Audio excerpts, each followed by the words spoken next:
This is interesting. This is weird. Ooh, baby. Hello, everybody, and welcome to Hair of the Dogcast. I am Tyler, and I'm here with the usual suspects, and we got somebody new, so why don't you guys introduce yourselves? Who do I got here? Hi, we're part of the HyperX Podcast Network. Make sure to go to podcast.hyperx.com to check out all the other amazing shows. And my name is Brad. Chill. Thank you for supporting us, HyperX. And the other shows are fantastic. And yes, I am a shill sometimes. I'll do anything for money. You know that, Dylan. Oh, yeah. Speaking of Dylan's. That's me. I'm here. I'm Dylan. I'm ready to talk about video games. I've been playing them, ladies and gentlemen. I've been playing them. Ladies and gentlemen, I don't just talk about it. I do it. You live Just it. do it. Mm-hmm. And we have a returning guest, a blast from the past. We haven't had you on in a while. Hi, my name's Alex. I was on a previous episode of the Dogcast with a friend, Justin. What's up, Justin, if you hear this? I own a repair store, so what we are going to be talking about is going to be perfect because I have seen firsthand the reactions of the people, you know, the dismay, the sadness, the game saves that they've lost. Ooh, I don't want to deal with that. Like, there's divorce lawyers that deal with shit, and then there's people that have to deal with losing a Final Fantasy VII save that's 80 hours deep. Oh, Yeah. Max yeah. Payne. Max Payne. Max Payne. I'm telling you. Yeah. Maximum pain. So good to have you back. Thank you. Yeah, welcome back. All right.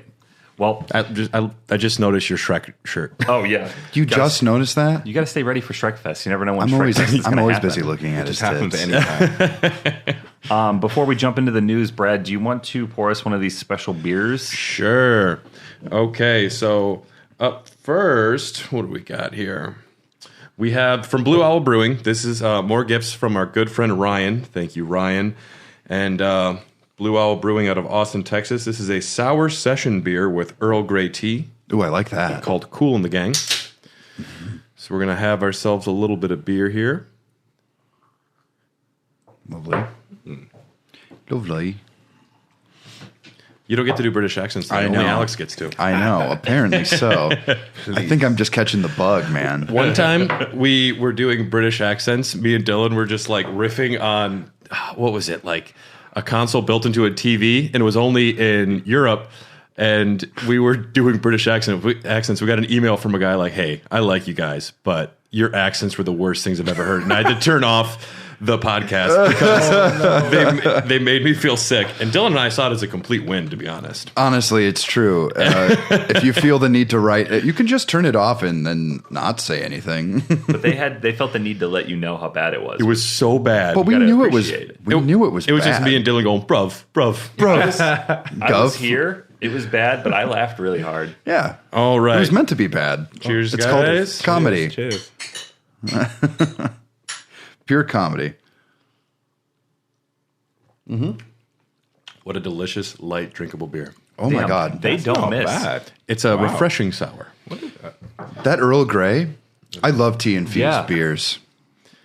Every beer we've had from what's the name of this? Blue Owl? Blue Owl, yeah. They don't miss. No, not yet. Yeah. And it's a very tough thing to try and be a predominantly sour brewery. So mad props to you for doing it, because that's not easy to do. Yeah. It's kind of a small niche market, too, because not a lot of people like sours, or like a lot of people don't like true sours that are actually sour. Because I feel like a lot of them now have like more of a sweet profile.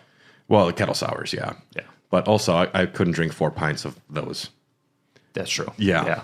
That would make my tummy upset. All right. Well, A whole bunch of news. we got a lot of news, so I'm going to just jump into it. We're going to start with Disco Elysium has been in the news quite a bit because the writer of Disco Elysium is suing his former studio. As you guys know, Disco Elysium is an RPG that came out in 2019 and won a whole boatload of awards. I haven't played it, but apparently there's no combat, and it's a lot of dialogue trees, correct? There are combat checks. Yeah. Fantastic game. Some Yes. of the best writing and I've ever experienced in a game. Have you played Disco Elysium at all? Can't say I have. I'm new to PC gaming, so if it's a PC game, I have yet to play it yet. It's on PC. It's also on... On console? Is it on all consoles? It is? Most, yeah. Yeah. I've got to put it on my radar. You should. It plays better on the PC. It is essentially, when you break it down, a point-and-click adventure. So if you're going to play it on your PC, because your graphics card, dude, It's going to make it look real nice. But it is unique in that it's from a super small developer. A long time group of friends, like an artist community, and they spent a long time developing this world, and which is what makes the dissolving of their company or their collective really weird.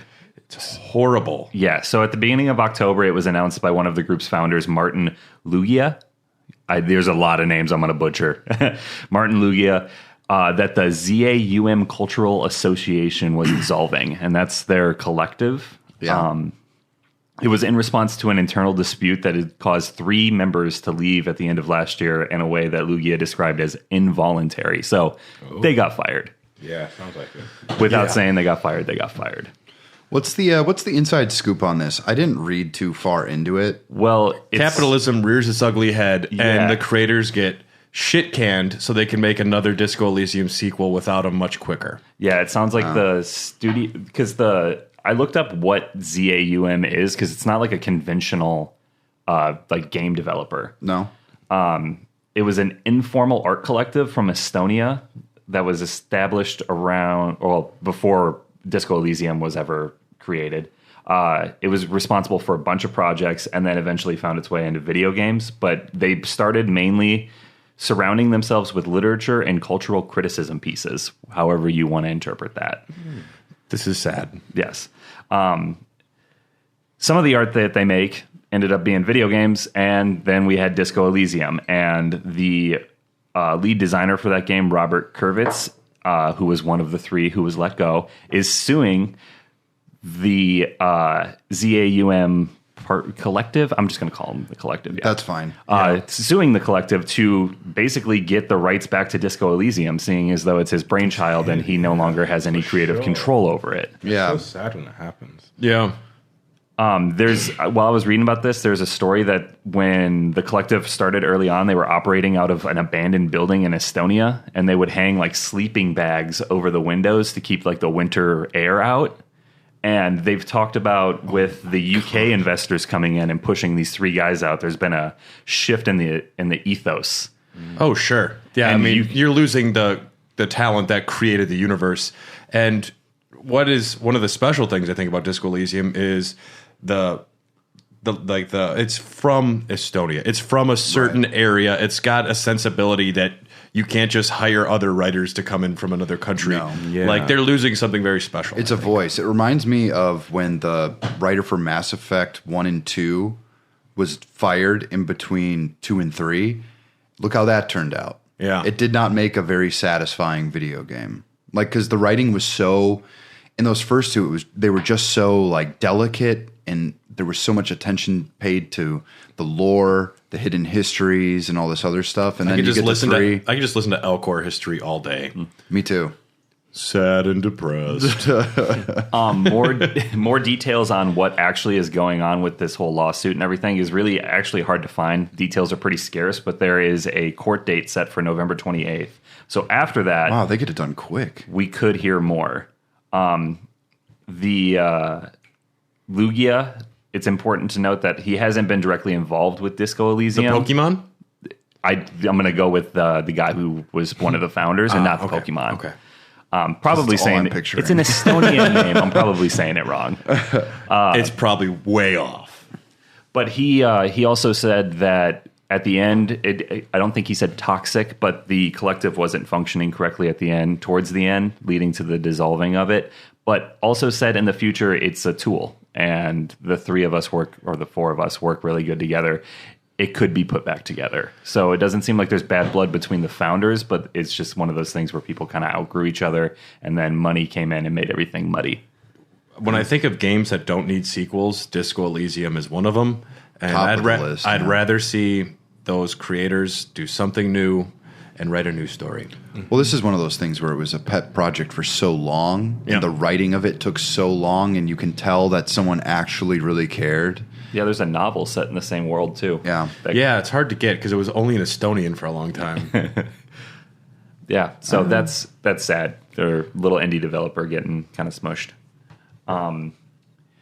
Moving on to some beer news. Oh, we're skipping news. Bayonetta. No, we're not skipping Bayonetta. Okay, we'll do that later. Yeah. I figured that's kind of that's a bigger one. Get some of these little ones out of the way first. Eagle Park bought MKE Brewing, so it's local to us. Milwaukee Brewing will live on through Eagle Park Brewing. Okay. Eagle Park purchased the branding, the recipes, and the IP. They did not purchase the space. That Chicago Pilot Brewing project is still going to take that space. Which is still funny to me that the new brewery by the Fiserv for Milwaukee Brewing is now going to be owned by Chicago Brewery. Well, the part about It that makes me laugh. Well, the part about that location that always like wigs me out is it's not a welcoming location. It's off the path a little too much. Yeah. Yep. So I wonder. I mean, it's a good move on Eagle Park to not buy that. Oh, well, brand recognition. They own MKE Brewing's name now. So anyone that lands here in Milwaukee, like, oh, I want craft beer. That says MKE. That's probably something. They did so well right in my neighborhood, Walker's Point. I miss that old spot. They got too big for their britches. But when I was poor and I just kind of wanted to get a little loaded, I would take the tour and they would give you a lot. They had a weird license there and how they could serve. They couldn't sell beer to drink, but if you were on a tour, you could get samples. So they would give you a pint glass and fill it up halfway. They couldn't do more than half because then it wouldn't be a sample.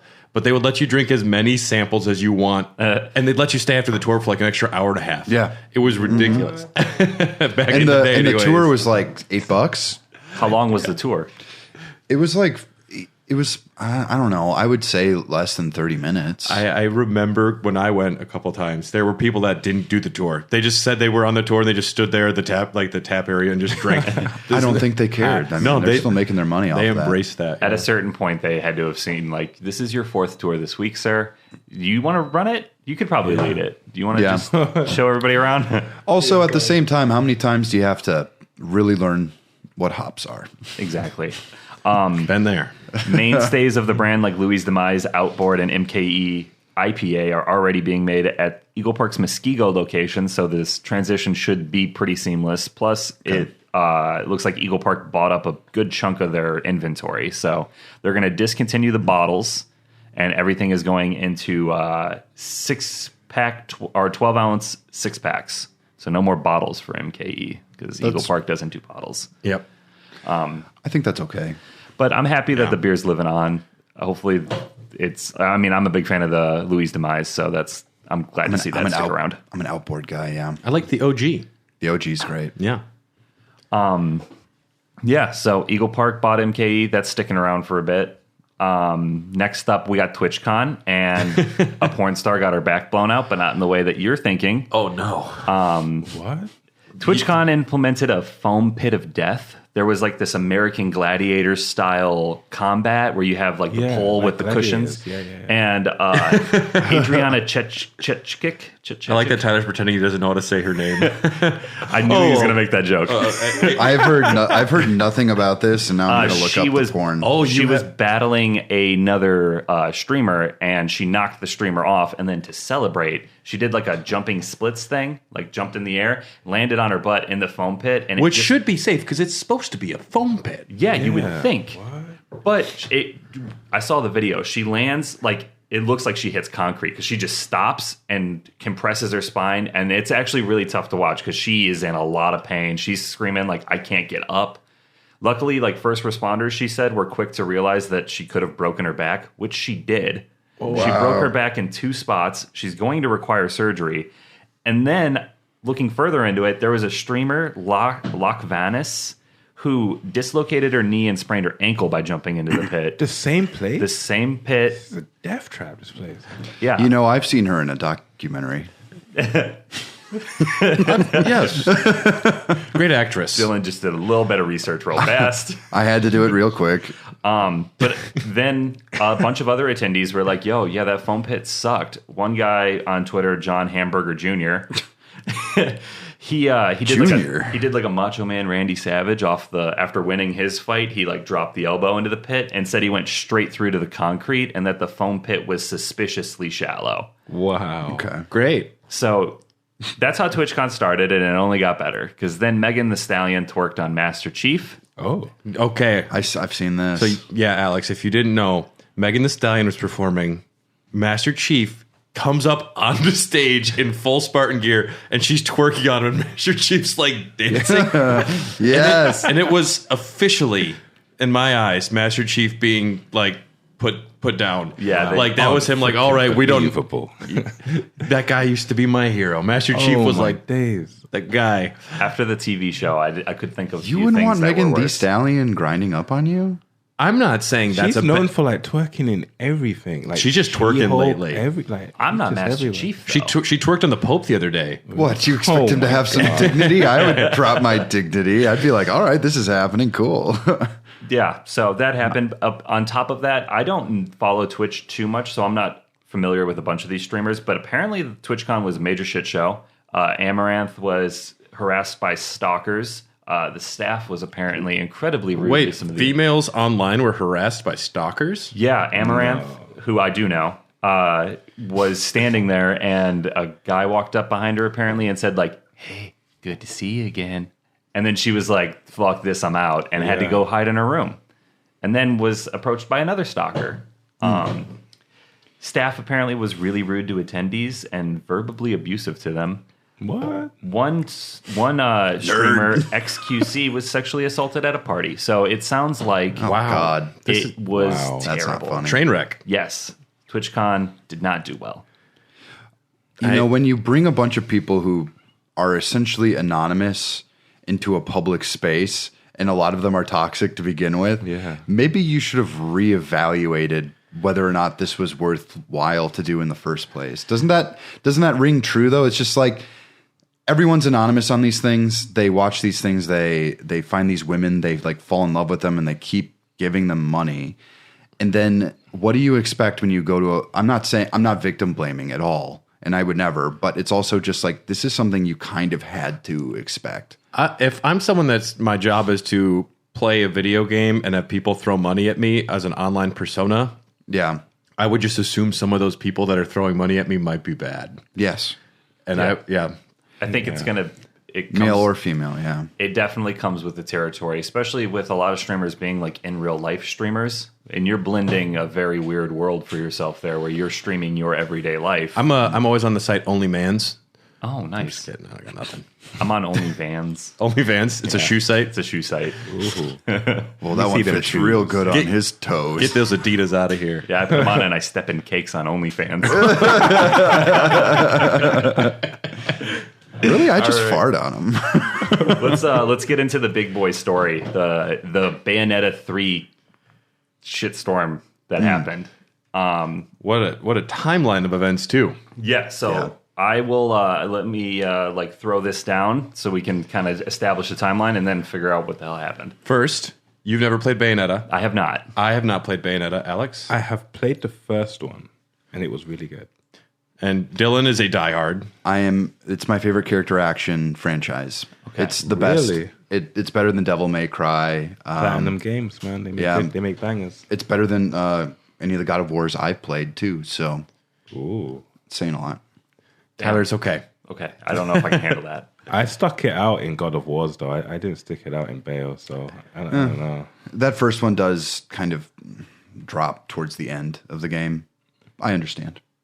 Yeah, I just imagine you playing it like a cartoon wolf with his tongue like on the table. I'm not, when I'm playing it, I'm not particularly horny about it because there's too much stuff going on screen. Yeah. I'm more concerned about killing angels. Sensory overload. No time to be horny. Yeah, pretty much. That's good. No time to be horny today.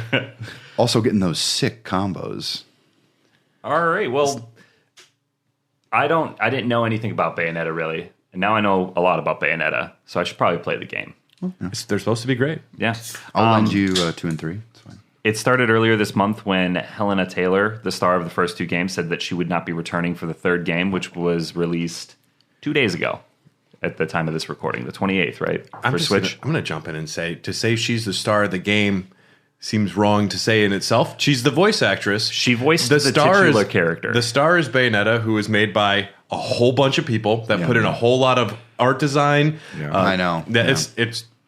It's like Andy Serkis is Gollum, but also a lot of people are Gollum. That's true. Well, she voices the protagonist, so Yeah. let's just put it that way. She did a very good job in those first 2 games. I've learned a lot about voice actors through this thing. Yeah. So she came forward and said some stuff. Yeah, which we'll get into. It did not feel like she needed to say anything, but here we are. She posted a series of videos on Twitter accusing Platinum Games of offering her a flat rate of $4,000 to reprise her role. Taylor rejected the offer and asked fans to boycott the game, and then later would put up a series of charities to donate their money to. Whoa, you're jumping around here too quick. Well, hold on. She rejected the game, asked fans to boycott. Charities came later. She came out swinging, said they only offered me $4,000. This company's horrible, and she asked everybody to boycott a Bayonetta 3. And everyone's initial response, if this is true... A lot of people sided with creative at first, it sounded like. And also... I still do. I don't think a lot of us have perspective on what voice actors get paid. So a fee of $4,000, I'm like, that seems low, but I don't know what actors make and how long they go in there. Yeah. And then it was revealed by Jason Schreier, from was Bloomberg. Time is she needed for that voice? A session typically is, from what I found, like 4 to 5 hours in they the don't wanna studio. wear you out, yeah. So one session, she wasn't getting paid $4,000 for a session. She was getting paid $4,000 flat rate, is what she alleged. is what she said. Jason Schreier at Bloomberg said the studio did not offer her a flat rate and was actually really dedicated to bringing her back. Offered her a rate of $3,000 to $4,000 for 5 sessions. So Per session. $3,000 to $4,000 per session, rounding a grand total of about $15,000 if she was going to work on the game. For about 15 to 20 hours of work. Which sounds solid if you ask me. That's so solid. Now, that's why I wanted to know the context of that. So, yeah, I think that's worth it. Yeah, and I mean, sure. the voice actors, they're iconic because they have the voices, and we love our voice actors, but it's just weird to have that perspective of how long they actually go in there to put their mark on the game. But you also then have to remember that Jennifer Hale was hired to replace her, and she's worth a hell of a lot more. She's got like 20-something years of experience. Wow. She's one of the biggest voice actresses. Well, hiring her on is voice way more than what they were going to pay Helena Taylor anyway. So I think they just found that Jennifer Hale can do the exact approximation of what Helena Taylor was doing. And it's one of those situations where if you're losing, a certain person, you want to replace them with someone as equally cool or better, to like detract from losing somebody. We'll talk about The Witcher maybe and our thoughts on that. Yeah, I added that in. Yeah. So then it was revealed that she was lying about stuff. Yeah. And then she doubled down, just started going on Twitter rants. Oh, God, it's just embarrassing. She, after they made her the offer of $15,000 for the multiple sessions, then, according to Bloomberg and Schreier, she refused that, asked for a 6-figure sum and residuals on the back end of the game, which Platinum Games refused. Which she also said in her Twitter rant, I just want a living wage. Yes. Like $15,000 for like 4 days is pretty good. That's not bad. After, in a questionable move by me, but like also kind of Everything you do is questionable. respecting the person who was the voice of the protagonist for the first 2 games. After hiring Hale, they offered Taylor a role as a cameo for a 1-session fee. They still wanted to bring her in. So it sounds like, in my mind, I mean, I have no perspective. It sounds like Platinum Games replaced her and then was like, hey, listen, no bad blood. You can still be a part of this franchise that you love, as this other character over here will pay you like a 1-session fee, which she that could wouldn't easily... have been 20 hours. That would have been even less. Yeah, it would have been 3-4 hours maybe. Well, then after this all came out, then she went on Twitter and put a big series of tweets and started walking back everything and trying to like fix the plot holes in her original statement, saying that the first offer was too low. The offer was $10,000 total. Remember, this is a $450 million franchise, not counting merchandise. No, it's not. That's what she said. That's her direct quote. That's a super, super lie. I was then offered an extra $5,000, so I Bayonetta's never declined. been that big. I was then offered an extra $5,000, so I declined to voice the game. Then I heard nothing from them for 11 months. They offered me a flat fee to voice some lines for $4,000. So I think that $4,000 was the cameo. Yeah. Well, it's like, I think she was trying to throw her weight around too much, and they're like, this isn't working, and we don't like the way she's acting. It's when you're being that unprofessional too. And Then she was doubling down, and then she's like, well, all in all, I just wanted this to turn into something good. So she put a list of charities people should donate money to, and Jason Schreier just immediately throws it down on the table. He's like, yeah, one of these is for anti-abortion ads in Kentucky. Yeah. Just a slam dunk for him as a reporter. Like, I know. Dude's out there. He's just balling hard. Dude, he's the best video games journalist that's ever existed. Yeah. But I find what's even funnier about that, if there's a way to get blacklisted, she just did everything. she wrote the playbook, baby. Yeah, no company's going to want to touch that. She's so silly. She should have taken the 15 grand, been maybe brought back on for like bail 4 and 5 if they ever do it. And you can still get other jobs. 4 days is like a lot more days in the month, so. I think, bad negotiating. She could have gotten paid more, but for her to say she wants residuals and No, she did not make the game. She did not actually make the game. A quote from her begs to differ. I was paid a shockingly low total of 3,000 euros for the first game, a little more for the second. I wanted to voice her. I've drummed up interest in this game ever since I started on Twitter in 2011. honestly, without her, no one would even know what Bayonetta was. Dylan's out there on the streets yelling, play Bayonetta, she's so hot. Well, yeah. Speaking about how we Hale, met. she said, I wish her all the joy in the world. I wish her all the jobs, but she has no right to say she's the voice of Bayonetta. I created that voice. She has no right to sign merchandise as Bayonetta. No. At some point, you got to just know you should stop talking. One of the things about voice acting, too, is that a lot of it is someone with a vision who comes in and tells you if you're actually doing what they, mainly probably he, it's a Japanese company, what they think is supposed to be what the character is. So even the English voice actors, they have a say in whether or not they're allowed to like do things a certain way. It's not like she came in and just so blew it out of the water that they were like, oh yes, people are just Bayonetta. crying. People are just crying. It's so good. One of the things, too, that she does not mention is how much money she makes going to cons as the voice of Bayonetta. Oh. She makes a lot of money doing that. And those can be very lucrative. And she could have, for the rest of her life, if she hadn't done this, she's probably still could just as much. But Well, it's like what half the people in the Star Trek cast do. That's how they make a living wage. It's all the people from The Office that you don't see in any Exactly. TV shows or anything. They're constantly making podcasts and appearances as their characters in The Office. Wow. I mean, and that's the part that really gets me is that she's being purposefully misleading. Like she's pretending she's somehow like destitute. And that she can't afford to do things in her daily life. the fact she thought she could get away with it is amazing. It's silly. Yeah. What are we drinking, Brad? The bowls. Yeah, our next beer is also from Blue Owl Brewing. This is a sour with strawberry, watermelon, coconut, milk sugar, and vanilla. Wow. It's called Tiger's Blood. This is what kept Charlie Sheen going for all those years. That's true. That's cocaine. Smells good. And his HIV meds. That's good.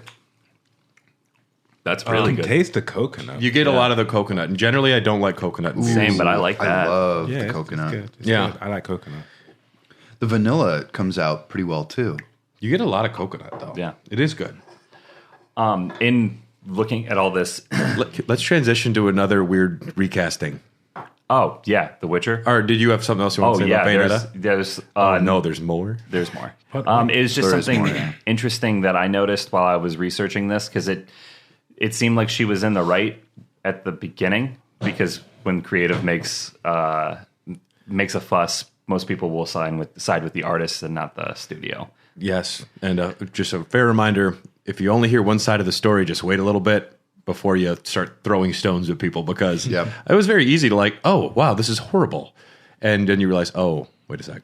I was never going to boycott it. I think a lot of people have like Dylan just crying, taking his Bayonetta poster down. I'm trying to find a good figure. I think a lot of people have like Troy Baker and Nolan North in their mind when they think of how voice actors should be paid. So seeing $15,000. So you're saying you think Troy Baker should voice Bayonetta? Troy Baker should voice everything. Okay. And if he's busy, just get Nolan North. And if they're both busy, don't make the game. It's very simple. Chris Pratt. I think a lot. Yeah. No, hard stop. We're drawing the line. This whole conversation though, with the tensions around Bayonetta, is drumming up a lot of memories of the 2016 strike that happened, where it lasted for about a year. Looking at what some of these other voice actors were paid, Sean Chiplock, who voiced 3 characters in The Legend of Zelda, was paid $3,000 for the entire job, and he voiced 3 characters That's in Breath the of the easiest Wild. job ever, though. There is not a lot of dialogue in Breath of the Wild. Link, though. seriously? Yeah, Like, what else does he See, you just did half of the work right there. Yeah. No, I think he was playing like the champions because those are mostly. He played a tree guy.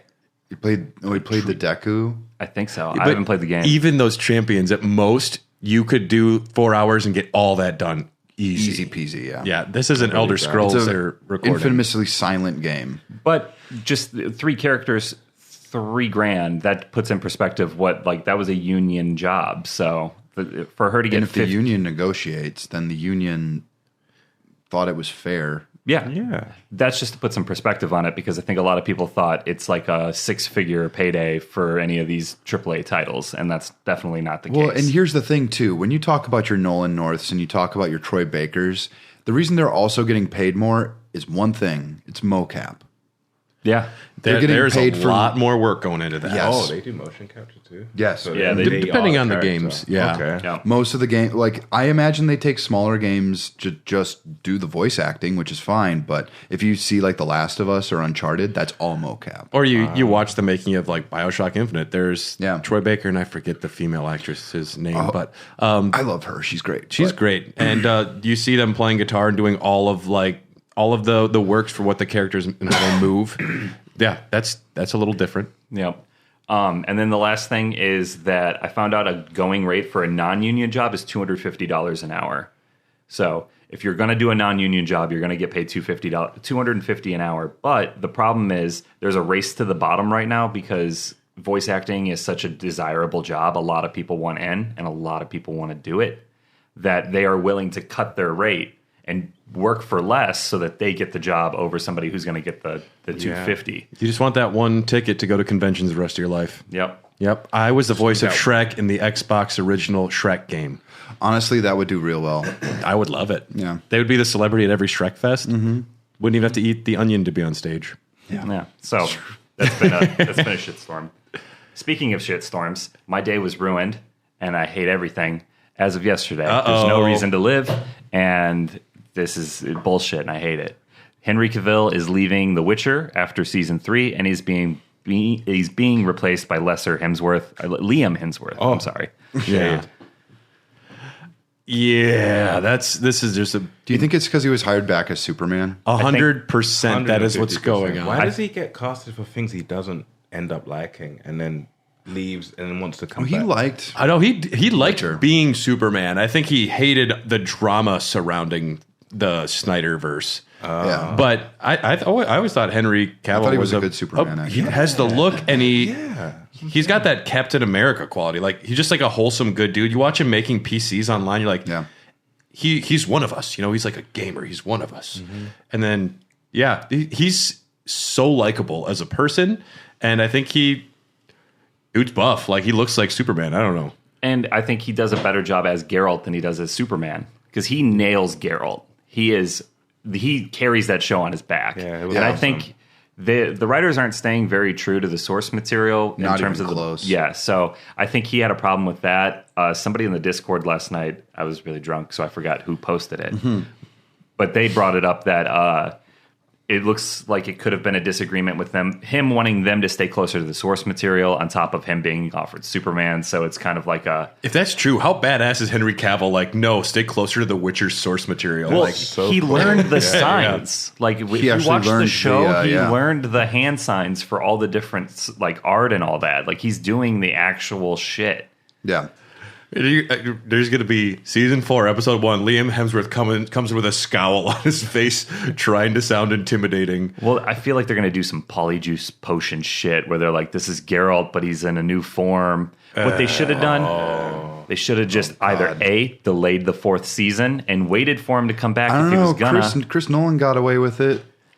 No. But between Batman Begins and The Dark Knight, we all just accepted that Rachel is now Maggie Gyllenhaal. Well, and Katie Holmes was in the height of her Tom Cruise Scientology. Yeah. Yeah, that's Debacle. true. Well, but we accepted Don Cheadle as War Machine too.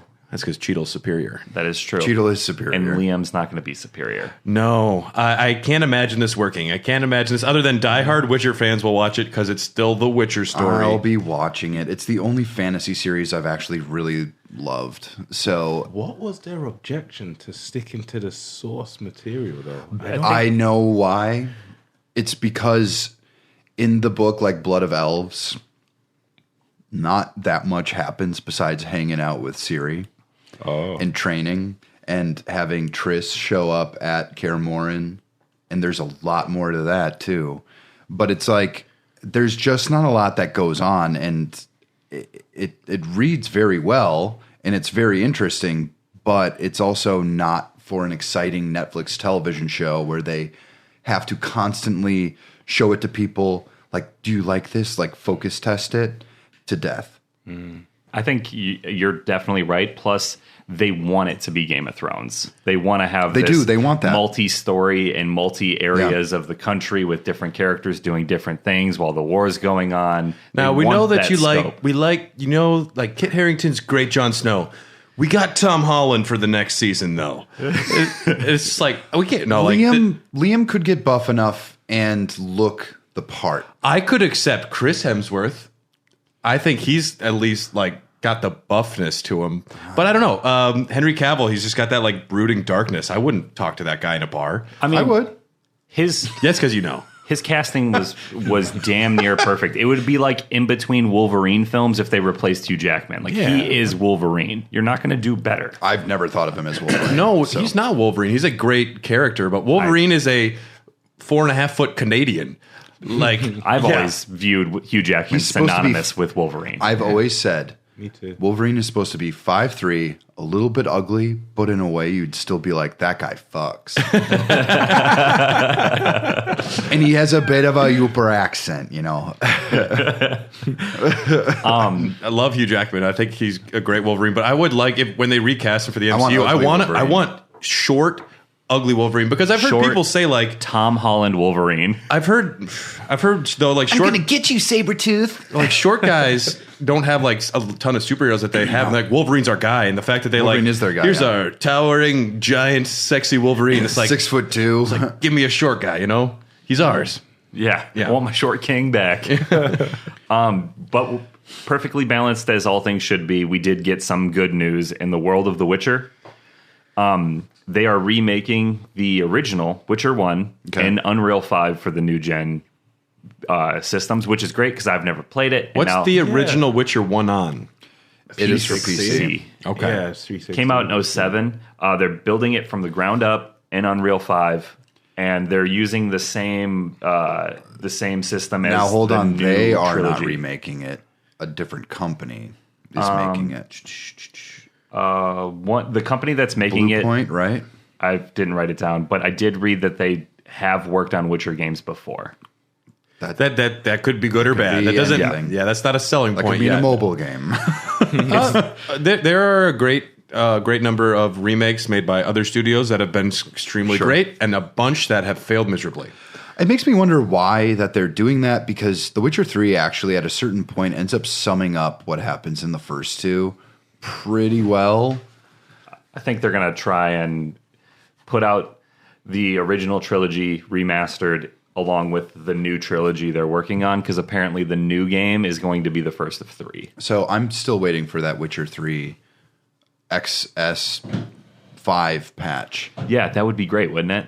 I have it. I bought it on a sale. It's on my Xbox right now. I'm just waiting for that graphical upgrade because that's all I'm waiting for. I've played this game before for probably 200 hours. Yeah, it's my favorite game of all time. See? Yeah, I want the exactly. patch. Yeah, I want the patch. Yeah. It's supposed to happen Q4 this year, which is what we're in. I didn't see anything on it. They're more busy talking about how they want to fuck the Netflix show or remake the first one. Really? But I'm going to keep an eye out for it because it's going to be fucking awesome. Okay. And then lastly, Konami heard that you liked Silent Hill. So they were like, yo, hey, here's a whole fuck ton of Silent Hill. They announced a remake of 2, 3 new games and a movie, and a bunch of merch. Wow, that's a lot. I've never played any Silent Hill games. I have. I think I played Alex? a little bit of 2. I've not played them, but I remember my friend was playing that back in the day, and I remember a couple years back, people were like losing their shit over PT, and they didn't want to like restore or do anything to their PlayStations that had it on there. Dylan used to have one. I used to have one. There you go. Because you were able to sell it because they For delisted lots of it. money, yeah. My cat needed a surgery, and I sold it, and I got some decent cash right away. I could have sold it for a lot more. People are able to, like, modded PS5s have gotten PT to play on them. I know. I mean, it's all whether or not you're willing to break warranty. But some people want the official route, and they want that as like an artifact. When you never know when that thing's going to break down anyway. So, But Silent Hill 1 and 2 are beloved classics. People that play Silent Hill 1 is not good.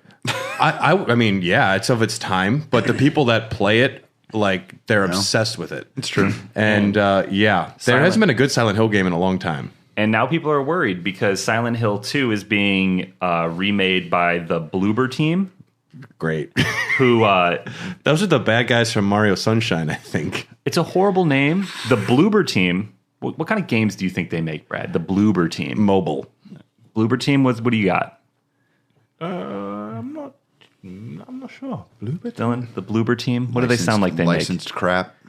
I went to their website because I was like, what the fuck is the Bloober team? Yeah. Ooh, this is exciting. The Bloober team is an independent development studio focused on psychological horror games. Okay, that's good. They put out The Medium, Blair Witch, That one's Observer, good. Layers Good. of Fear 1 and 2. Never played those. I have not played any of those I games. played Layers of Fear 1. I've never even heard of them. I've heard of. I like horror games. They have like a cyberpunk one that I didn't write down that I recognized. Observer. Did I say that? These are Yeah. PC games? Observer's supposed to be good. They're all over the board. They're all over the board. Yeah?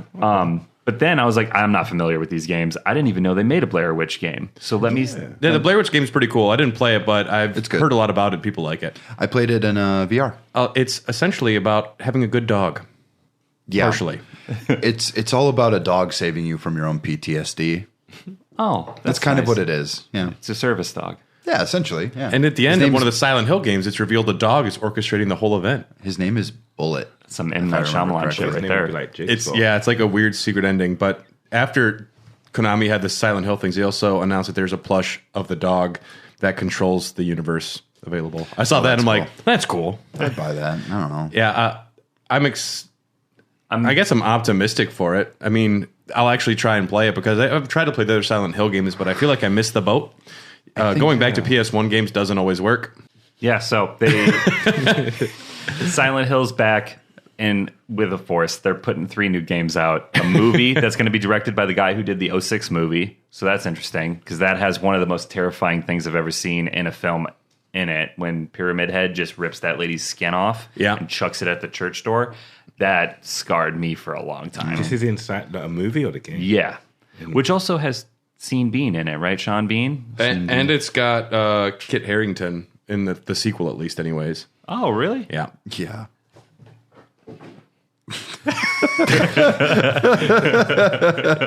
Well, I haven't seen these trailers, but I did Konami's making games again. So Two- good for them. Good. Yeah. The two one, I have issues. I think the game looks like, from what I see, pretty good, like as a recreation. But they made them look so bland. Well, Like the characters look bland. They don't actually look like video game characters. on Twitter, somebody said Konami giving Silent Hill to Bloober Team because of the medium is if like Spielberg let J.J. Abrams remake E.T. because he saw Super 8, which I thought was hilarious. That hurts. That hurts. Oh, that's good. I mean, Konami doesn't want to make their own games, so just let someone else do it, I suppose. And then cash in. Might as well. Speaking of cashing in, We are going to have to take a bit of a break. take a quick break to hear from some of the other amazing shows from the HyperX Podcast Network, and we are going to get right back to discuss what we've been playing Tell me more. and console errors. Perfect. Sweet. I do have to piss. After this.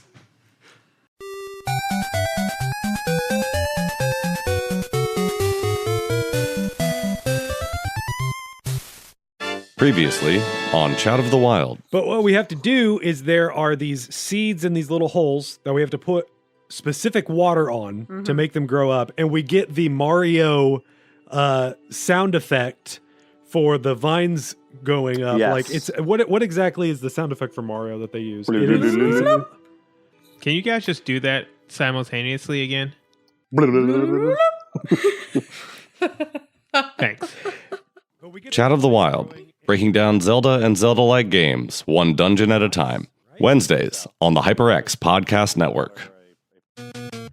Hi, it's me, Jeremy Parrish, co-host of the Retronauts podcast, the only video game history podcast that's been around so long, it's also a part of video game history.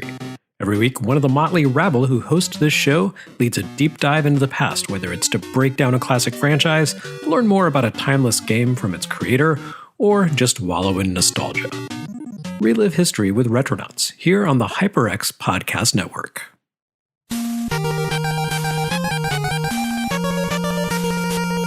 So like something happens real fast. But you can see it play out. Yeah.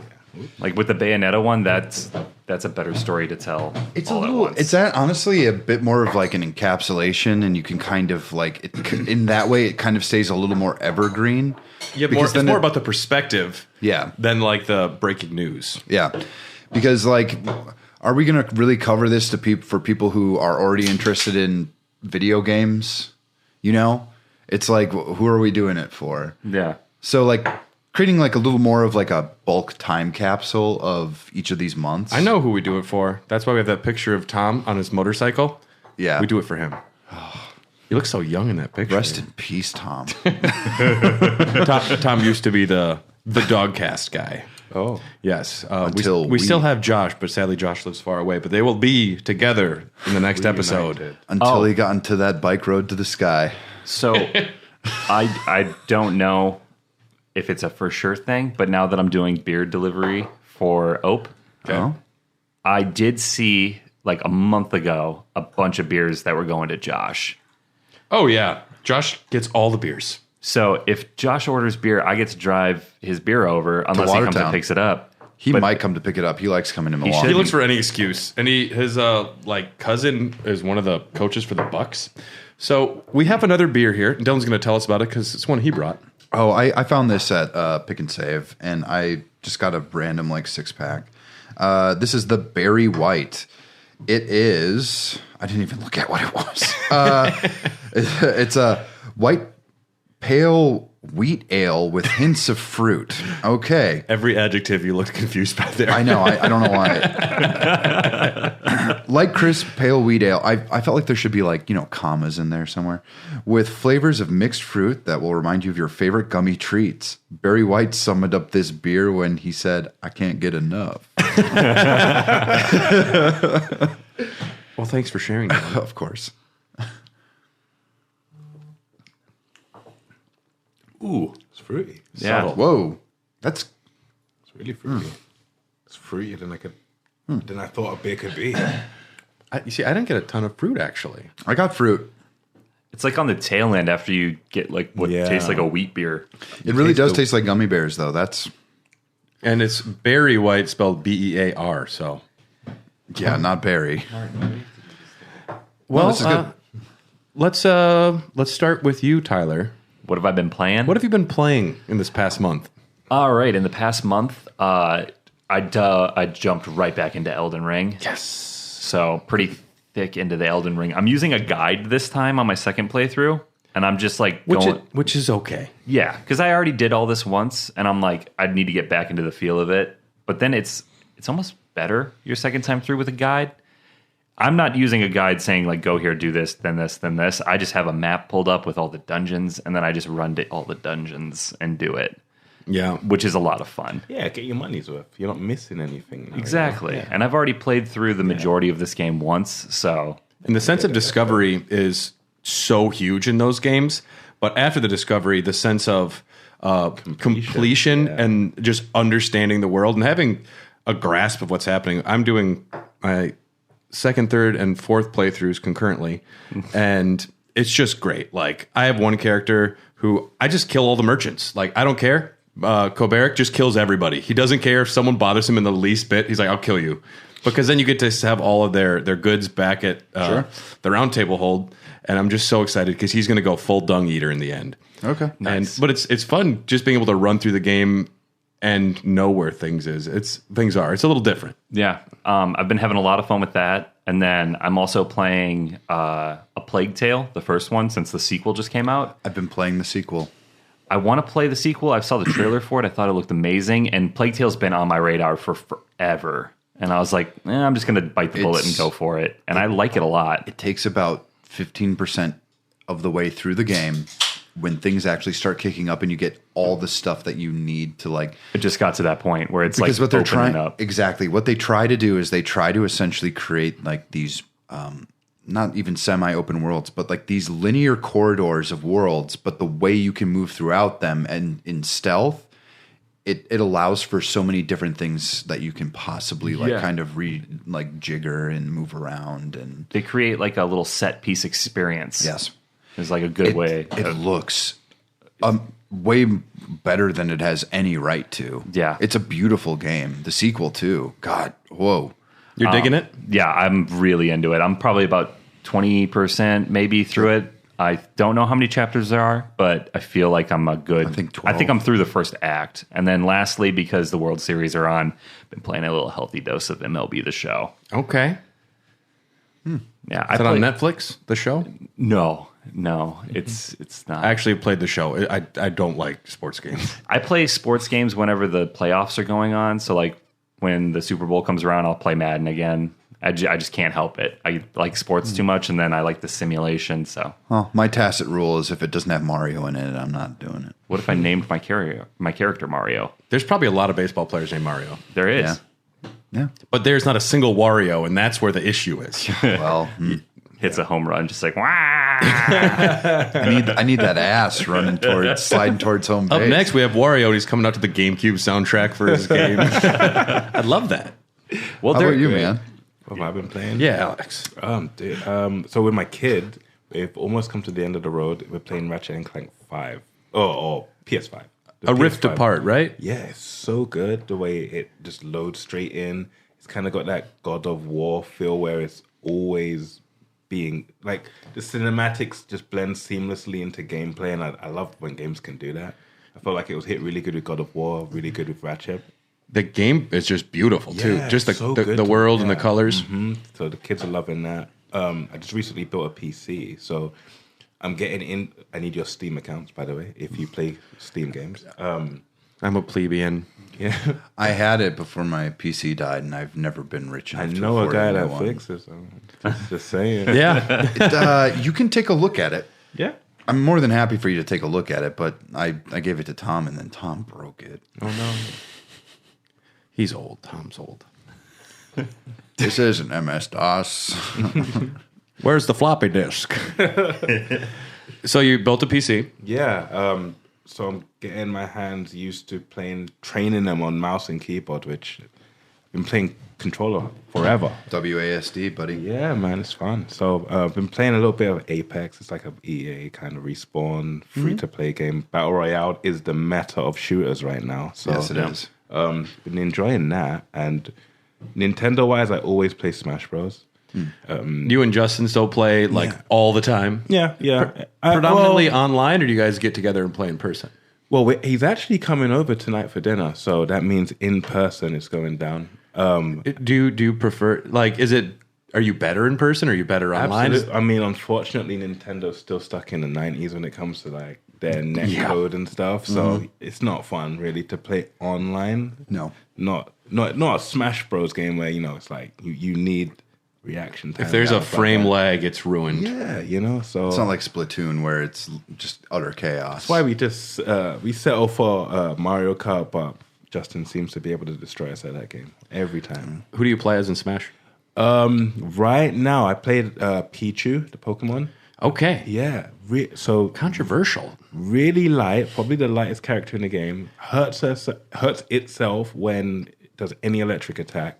But the Rushdown game, or I don't know. I call it a she because it's like small and cute. But Yeah. It's probably up to you. yeah, I hear there are both. Yeah, actually, I remember when they introduced genders to Pokemon, I'm like, I can't catch double everything. I need a man and a woman. Did and you a actually female. know you can easily tell the difference between a male and a female Pikachu based You just on the look shape at of their it. You tail? look at its private parts. I was going to say the tail. penis. The tail on the tail on the other side. female. The tail on a female Pikachu has a heart like groove. Ah, Really? They changed it in like Gen 4. The more you know. Yeah. I didn't know that. New Pokemon's coming out soon. yeah. It's all you're going to hear They- about. they- You they- might as well just strap right in. They announced a new ghost dog cave Pokemon. He's so cute. He does look pretty cute. Yeah, Is it cooler than Cubone? Well, that's hard. that's a tough one. hard. He's wearing the skull of his dead mother. That's a very cool It's so personality metal. trait. So metal. I just felt that straight away. I've been there, you know. What have you been playing, Brad? Well, I beat Final Fantasy IX for the first time over this last month, and enjoyed it. I guess I'll just give one teaser. We're going to be discussing it in like 3 weeks or something, but I didn't enjoy the end game content. Oh no. I mean, end game's not the chocographs and the chocobo stuff. No. It's tedious and it requires a lot of my time and bullshit I don't want to give it. Sounds like fetch questy or something. It's the end game content I give very low compared to other Final Fantasy games, which have amazing stuff. And then I'll just also say that game would be unplayable on its original hardware to me without being able to speed up the game, speed up battles, because it is slow otherwise. It was at the tail end of the PlayStation, and Yeah. they were really pushing the graphics because that game looks pretty damn good still. Yeah. What, PS2? This was PlayStation. Oh, the original. Final Fantasy IX, At yeah. the very end. It was literally the end of its lifespan. I played Elden Ring probably 15 hours this weekend and fucking am just in it right now. I'm doing I'm learning about how shallow my game was, like the first playthrough. I usually just had one approach to things, and it was like hit my head and just go forward. I might have like, I'll do bleed damage or go for a certain technique, but now all my characters have like different strategies. I have an archer that has like multiple bows, one for sniping, one for staggering. Like I'm trying to just do different things and delve into the Ashes of War. I also played Hot Wheels Unleashed for like an hour yesterday, and it was fucking Good. cool. Yeah. Sick. Yeah? Yep, I'm it was sorry. good. It was cool, and it's really what I want in a racing game. Arcadey, quick, Yeah. responsive. I don't want to be bogged down in realism. I just want it to play like a racing game. I'm going to bring over Cruise and Blast. Sounds like a blast. I love Cruise and Blast. From MGC, I have that Burger King Mario Kart Frankenstein game. Yeah. We still got to play that. I wonder. Oh, yeah. We have a That's whole any good. bunch of shitty games like Imagine Fashion Party, Chuck E. Cheese Party Game. Yeah. Oh, yeah, Big that's Mother right. Truckers. Big Mother Truckers Oh, is great. Yeah. What was that on? PlayStation 2 And and Xbox. Xbox. N64, I thought it was older than that. I don't know. I There's remember probably seeing, bad semi-racing games on the 64. Yeah. Okay. I remember There's a lot of seeing bad it games at- on the 64. How did that part? Oh, Big yeah. Mother Truckers. Wow. Yeah. It's a classy game. Yeah, I mean, it works. Should we get to the topic? let's do it. Well, I didn't even get to talk about Bayonetta 3. Oh wait, yeah. Well, I just played I it. thought we two- went in 2 a days in. circle. We skipped you. That's I'm right. only 2 days in, but I'm Dylan has probably played, over halfway. Dylan has through. played 50 games in the past month. Listen, here's Game 17 on Dylan's list. here's the thing. Bayonetta in this game, she gets a train demon. Whoa. It's a literal demon train, much Okay. like the Doom train in Final Fantasy VIII. I mean, you go back to Nice. that Final Fantasy VI if you really want to do it. Yeah, you can of just course. reference your favorite game whenever you want. It's fine. Yep. But she becomes part train.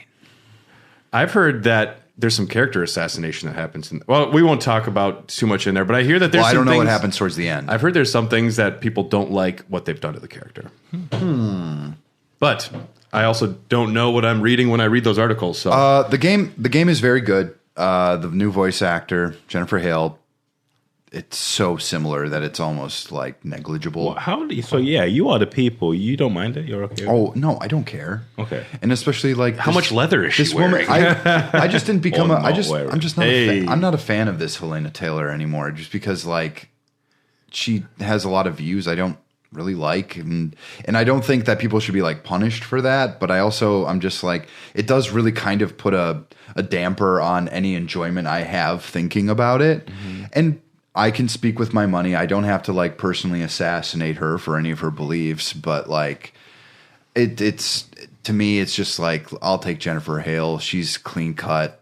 I understand. She's a consummate pro. That's Commander Shepard right there. I know, it's Commander fucking Shepard. I've also heard that her calls to get things boycotted and like what was revealed about what really happened have made people like, I don't even like the Bayonetta games. I'm going to buy it in response to what she did now. Well, I was never not going to buy it. I was up early in the morning, walked right to Target, got it. I was like, all right. Boom. No pre-orders from this boy. You walked to Target? My wife lives I was right gonna over say, there. Is a Target I don't know about? On Chase. Been driving to Brookfield for There's a Chase fucking Target. reason? Yeah. That's like 3 blocks from here. Yeah. Son of a bitch. Well, Son of a bitch. I would say play this game. I think it's really good. There are a few missteps, but it's my top contender for Game of the Year. There are some sections where I thought they did some really interesting stuff, but they introduce a new character that I absolutely am just like so kind of blah about that I'm just like, why am I not playing as Bayonetta? I already know all of our games of the years. I mean, you got Bayonetta 3, God of War Ragnarok, Elden Ring. We got it. Yeah. I don't think that's going to change. I don't think it's going to change for any of us. What would you say your game of the year so far is, Alex? Yeah, man. Game of the year.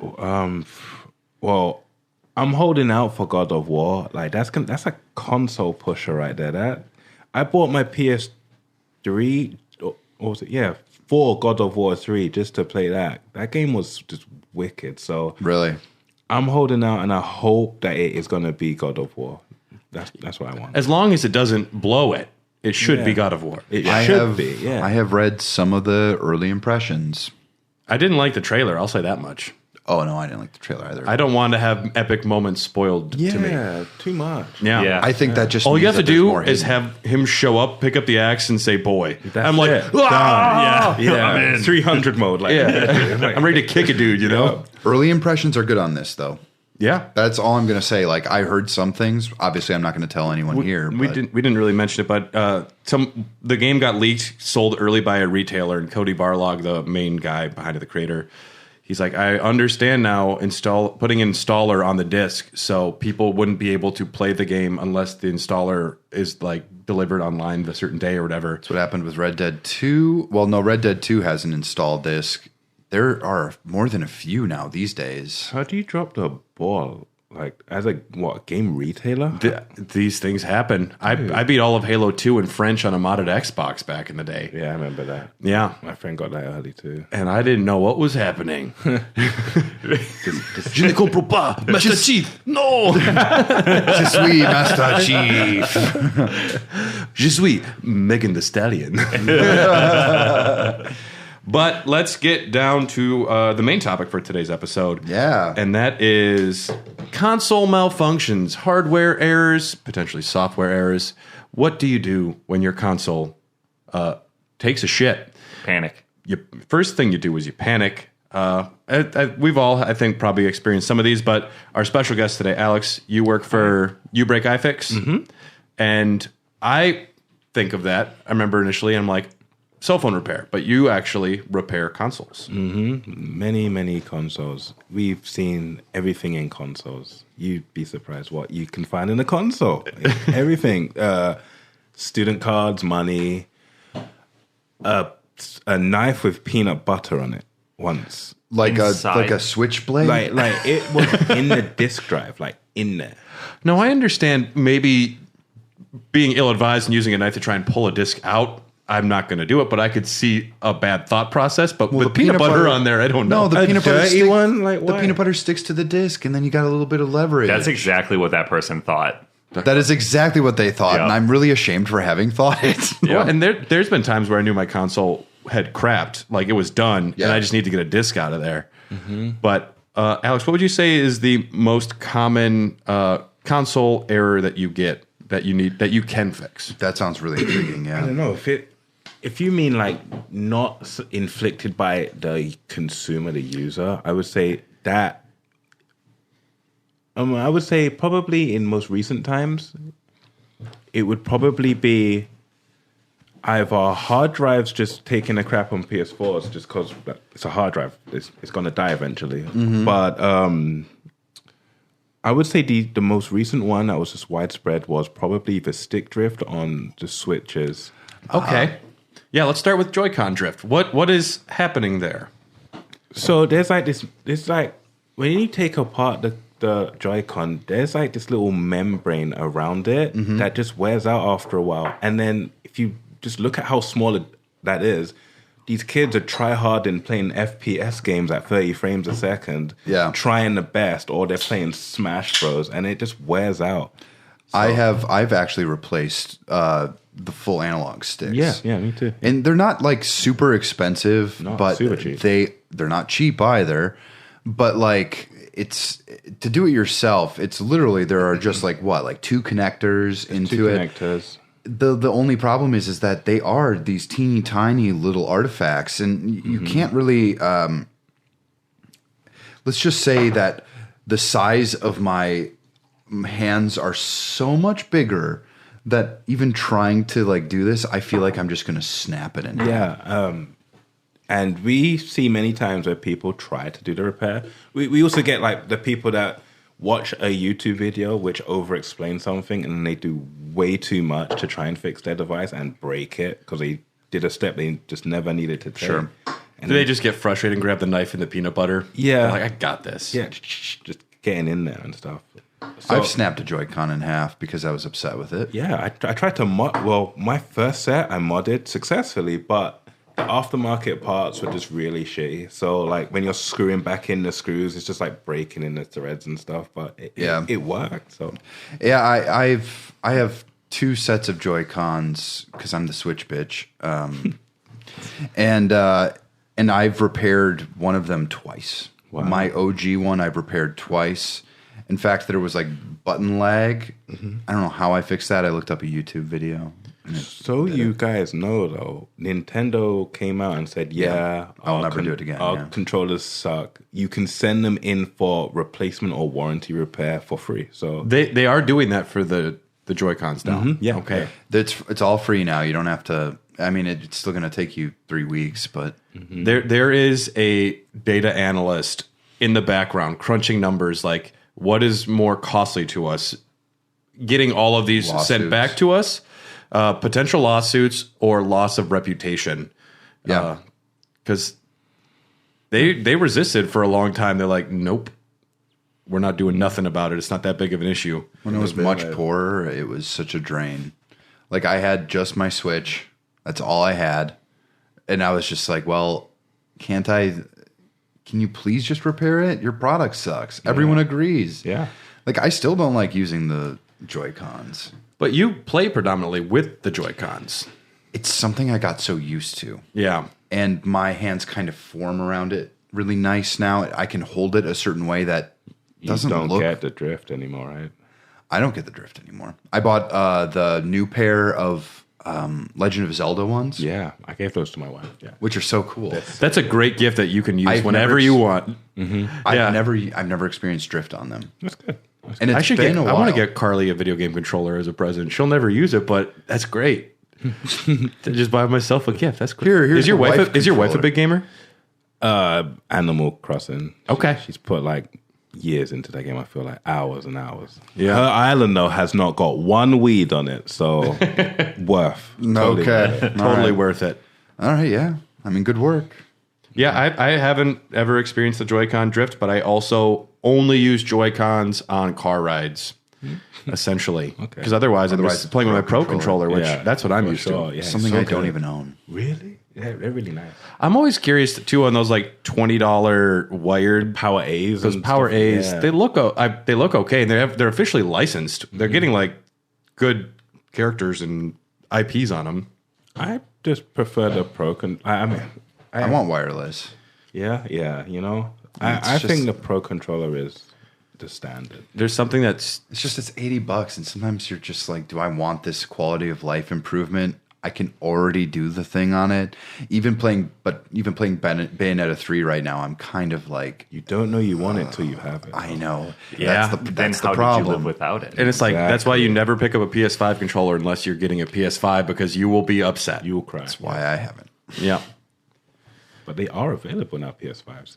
They just don't Yeah, I saw advertise it. when I was getting Bayonetta 3, there was handsome older gentleman, much like Tom. Was it Tom? It could have been Tom. Was he riding a motorcycle in the store? Yes. Okay. do But that? he, I was like, oh, hey, what are you here for? I'm here. I'm like literally there. I'm with my wife, and I sound like the most autistic kid in the world. I'm just like, oh, what are you here for? I'm here for Bayonetta 3. I really like Bayonetta.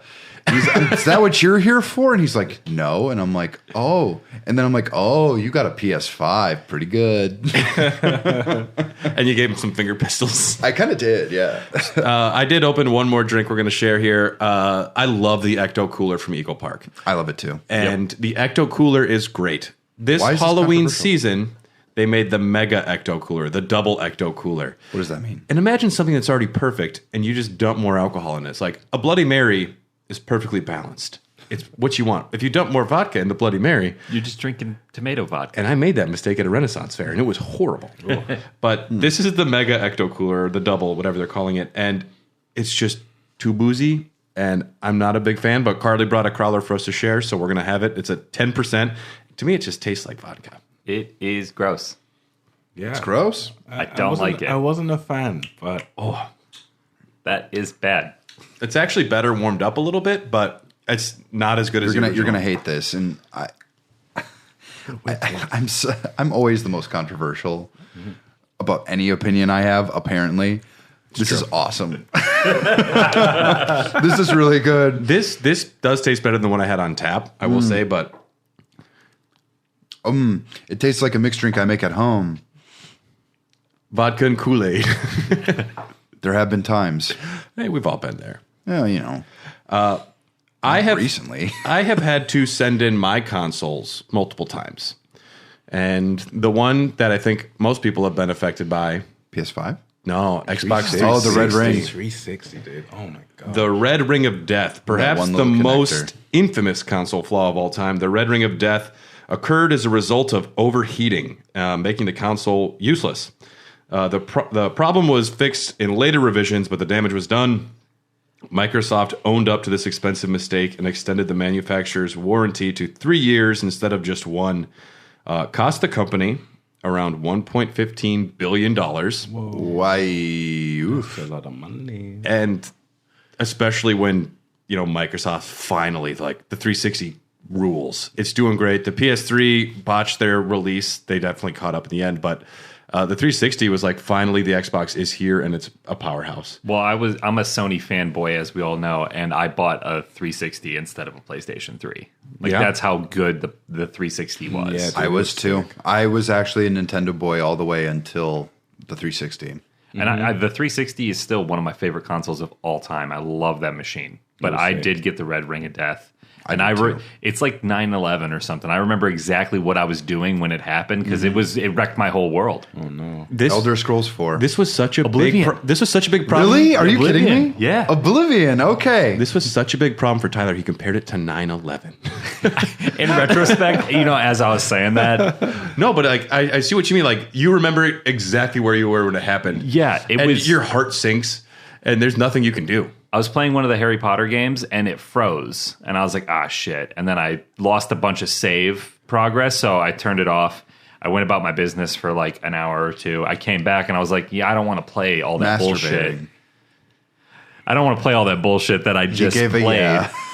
So I popped that disc out. I threw in Oblivion, and I was like, time to jump into the wonderful world of Elder Scrolls. And then it happened.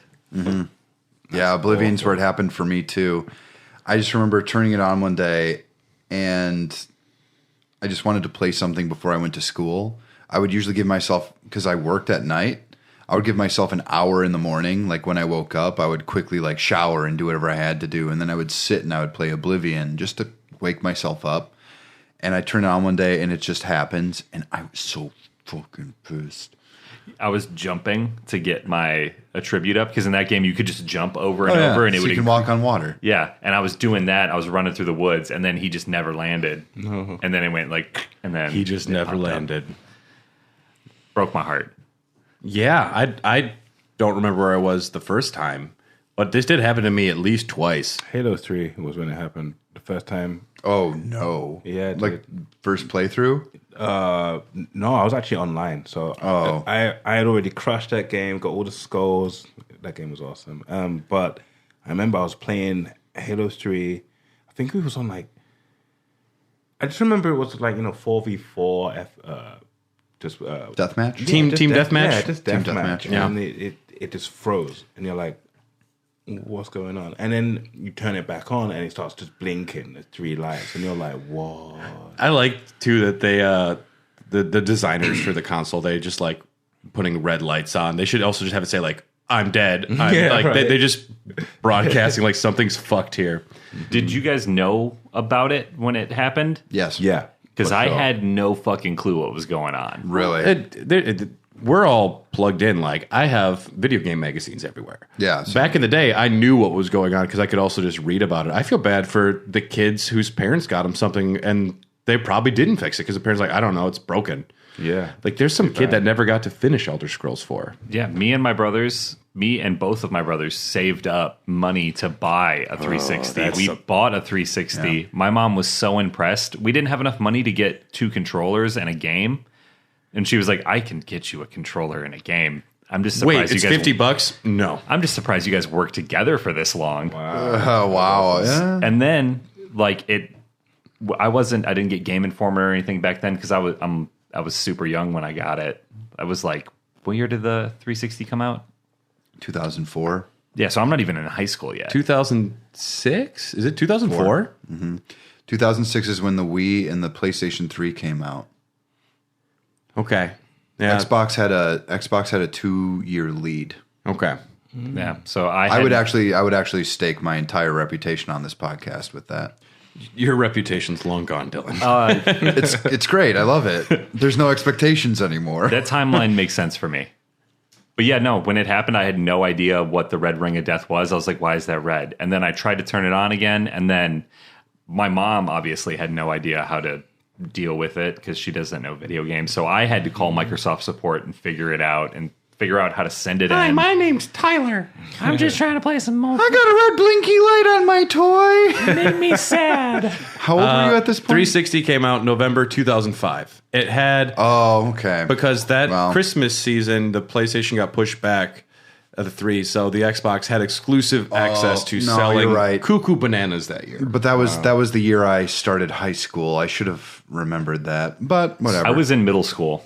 Okay. So, and one of the reasons, there's a few reasons why the 360 had this issue, but there was design problems with it, and they had pulled one of their lead designers on the console hardware before it was done to go work on the Microsoft Zune. So that's one of the reasons why both of them failed, because this guy is getting spread like peanut butter between your disc tray. The Red Ring of Death wasn't the only problem with the 360. There's also major issues happening with disc scratching. Yep. This was a result. when it was upright. Yeah. Anytime you moved your console while discs were inside, there was nothing to hold it in place, so it was just like shooting around in there. Oh yeah, I destroyed my buddy's copy of Gears of War. Oh, I was like, you can lay this down, right? And it just like, Dude, you were so cool when you did that. The thing blows up. Dude, I'm just picturing the look on your face. Just like, oh. that's exactly right. I had to buy a new game. Oh no. Yeah, my buddy just looked at me like he threw his hands up. He's like, "The fuck is wrong with you?" In the strangest way, I'm always still nervous about setting it up on its side. I never put consoles on their side. It just seems wrong. I've been doing it with the Xbox because it looks better. It does. It does. Much like your fridge, if you put it on the side, you're going to fridge get a will lot look of really cans dumb on this going side. everywhere. So I should put the fridge on the side just to see what happens. Tyler, put it on its side and see if it makes a I'm bunch not of doing sound. that. if you destroy his copy of Gears of War, I'm going to be so pissed. And why am I keeping that in my fridge? A lack of mechanisms were the reason this happened. Microsoft did say if they had put a buffer in there to kind of hold the disc in place and keep it from moving, it would have been 25% more expensive, the console. That can't be right. And it resulted in longer loading times because it wouldn't snappy piece? It wouldn't spin as fast. Like something that like not even a snappy piece. I think something that like kind of just wedges it together. Couldn't have been. You would probably know more about how disc trays work, but I felt like when you put the game into the 360, there was just like a lot of play in there, you know. So I would have been okay with a little piece of whatever would have been needed to reinforce it. Sure. Like a PlayStation 1 that like just clicks on those discs and you know it's safe. And like the spindle thing, you know. And then it Yeah, I love the goes in. spindle. Instead, Tyler's just turning over his friend's console. He's like, you just have to shake it. Fun fact, horribly not fun fact maybe, the Xbox 360 has the highest failure rate of all major consoles in video game history. Well, if Almost two everyone out of three here has- consoles were affected by the red ring of death. That's Yep. insane. they only and- fixed it with the Elite, right? And it was because of overheating, I believe, right? And There's a connector piece within there, and it's literally just one little piece, right? That's what causes the red ring. No, Like what- it's a soldering issue, Yeah, right? yeah. So the issue is that these things, you know, super mass produced, motherboard, chip, and then the solder balls that connect A to B would crack under prolonged stress because the heating was the cooling was insufficient on them. So you would get cold joints, and then after a while, you keep playing with it, and then that's what would trigger the red ring. it made me very upset. Like this year or last year, when someone told me you could just wrap it in a towel and it would fix itself. I personally can agree and say yes, that did work. I tried it was called the towel trick. It was legendary. It worked. I did it. It did not work for me. It worked for me. I've heard a lot of people having it work for them. It was like a Band-Aid though. It would only work for like maybe an extra week. okay. We're back. Yeah. Yeah, it did not work for me. I think mine was super fucked. Yeah. You're just wrapping his broken disc in a towel. Like I read about this online. I'm gonna go put it in rice. We'll be right back. Yeah. I don't know how it helps. like it's a baby and it's winter and you're like, please just work. And you just leave it for like half an hour on and it just worked. I contemplated stealing a copy of Gears of War because I didn't have a job and I had to pay for a new game. And I was like, I'm going to resort to crime. I know. Yeah, I was like, I got to do this. GTA the mode. bicycle thief. I was going to steal a copy of Gears of War. How? I was going to go to the store. I was like, do I have a shitty friend? Like, how am I going to do this? And then finally I was just like, so mom. You set up like an Ocean's 11 type deal. I planned a heist. I was like, if I just run fast enough, they can't catch me. I'm tiny. Yeah. Tom got busted trying to steal a 32X from somewhere where he was working. That's true. That's one of my favorite. Walmart. In the mall, pull block trying to chase you. You'd make it. You'd bro. get I out. can outrun a Segway. I don't think you can. I could back then. Well, Just throw peanut butter on the ground and just get stuck. Yeah. Yeah. but not a rascal. I was surprised doing research for this to hear that there was a yellow light of death for the PlayStation 3. Yeah. Yep. I'll be honest with you. I saw more yellow light than I did red ring. How long have you been repairing stuff? 10, 11 years now. Okay. So I've seen it since the beginning. And what it was you saw a lot of Xboxes. Or in the beginning we used to, but then down the line in like the end of life period of these devices, it was just like so many more PlayStations you would see, and the repair that we did. Can I ask a quick question yeah, first? yeah. Was this the OG PlayStation 3? Yeah. Because I All didn't of them. have It was all of them. all of them. Really? We saw it happen. Even like the second model? Because I got the second model. Yeah, dude, we saw them on every model, and like I said, in the tail end, the only ones that really people gave a crap about was the backwards compatibility 60 gigs. If you had one of those, you were the cool dude because you could play PS3 games. Yeah. PS2 games. PS2 games. So Yeah. Mm-hmm.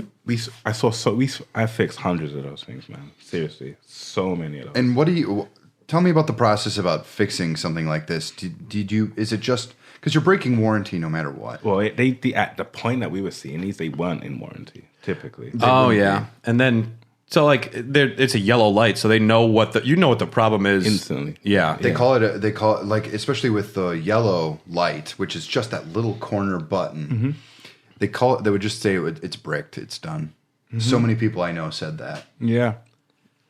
So there were two issues actually. There was a yellow blinking light, and then there was also a red light. The red blinking light. Yeah, but it was pretty much the same issue, and it was the same fix for for the issue. How does it diagnose itself? I just don't understand like the circuitry of it. Neither do I. I would imagine what was happening is the CPU was failing to send a particular voltage through to the motherboard or through its circuitry of some system check. Right. And then when it doesn't, it's like, oh, not working, don't turn on. So that's what I think was happening. With the 360, there are 4 red lights, and there you could get different ones, and it would say what was happening. Like if all 4 red lights are on, this happened to me once, and I freaked out, and it just means that the AV cord wasn't plugged in properly. Correct. Oh. And I was like, thank God. Yeah. Not again. Yeah, I've seen that. Yeah. I don't want another 911. I don't remember what the 2 lights were, but I remember, so 3 was like the bread and butter. Everyone saw that one. And then there was like the 1 light, which was just, if you ever got that, you were fucked. There was like nothing you could do. That was just, you have to send it to Microsoft. They have to replace the device. It was like, it was like critical hardware failure or something like that. That's what happened to my PlayStation 3.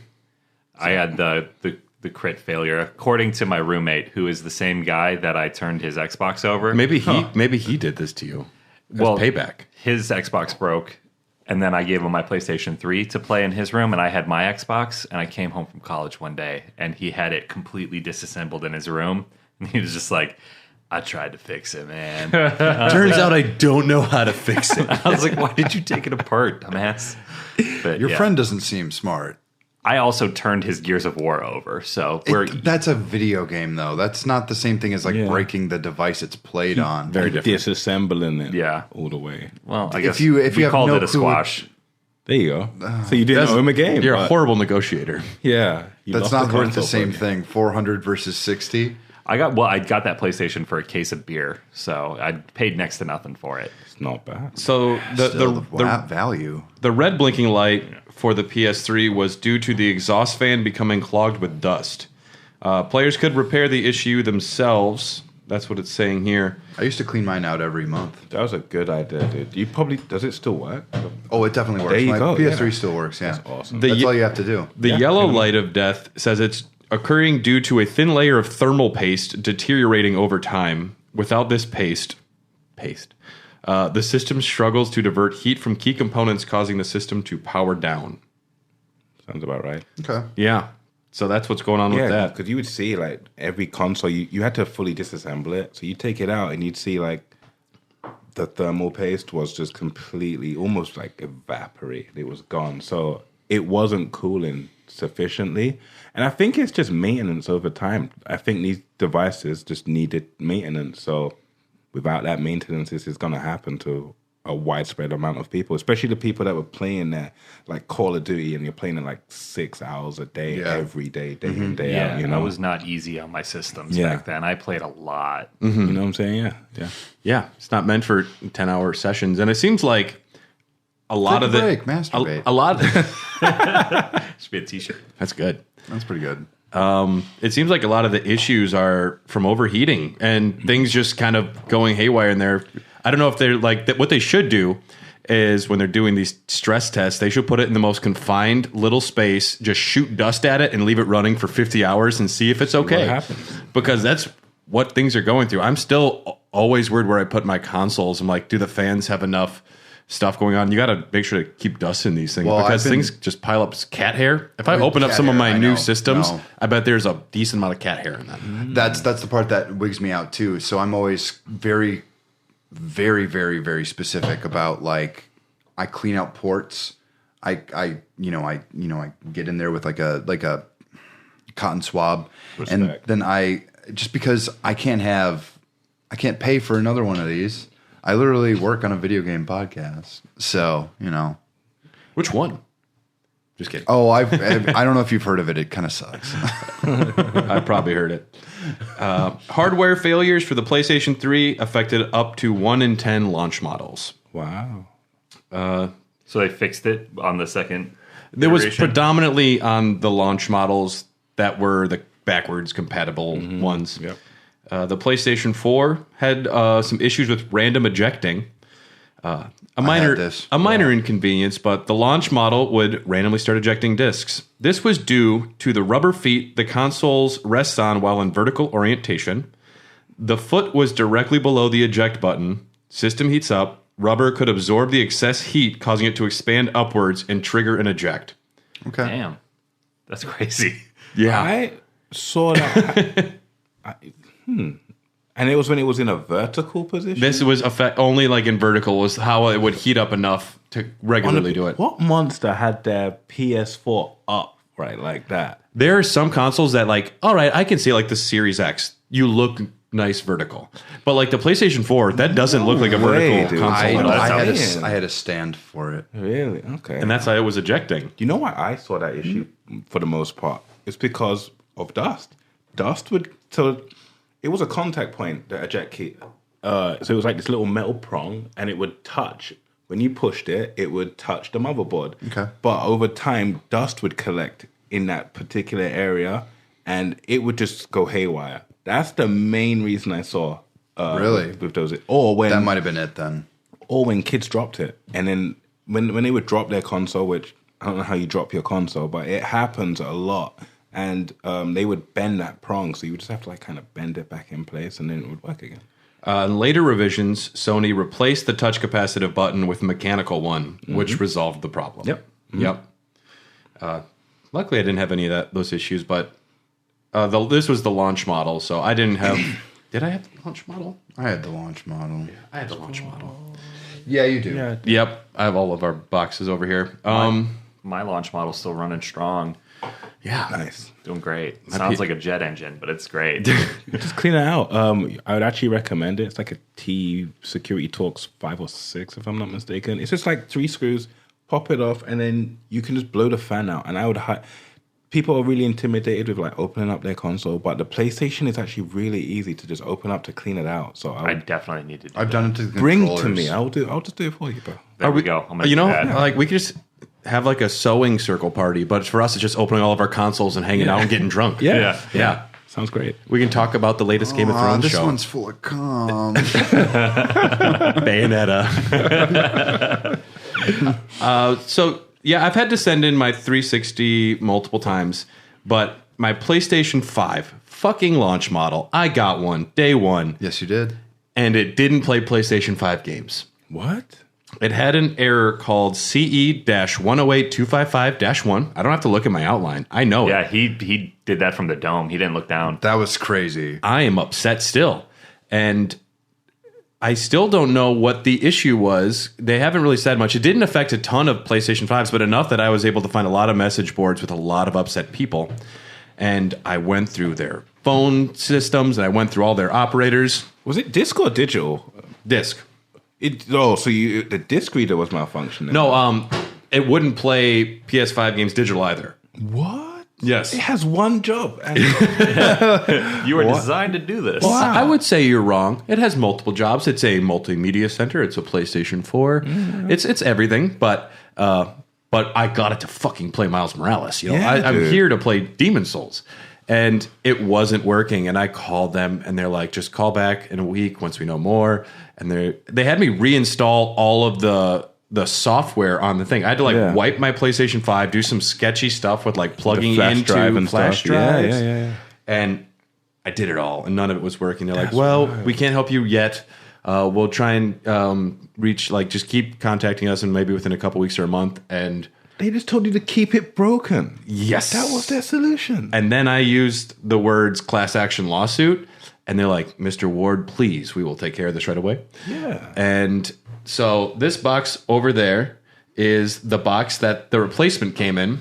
I saved it, so I had to send it. They sent me a box, and then I sent it out. And this has a different serial number, so they sent me a different PS5 back. Yeah, for sure. Yeah, Because that one wasn't fixable. wow. But yeah, I also saved my materials of like just official Sony PlayStation documentation from them, like about how to take care of it. And it's just fascinating to me. I wish I still had my ones from my 360s, but yeah. And that's, I mean, you're if you look at this list, almost all of them are launch models.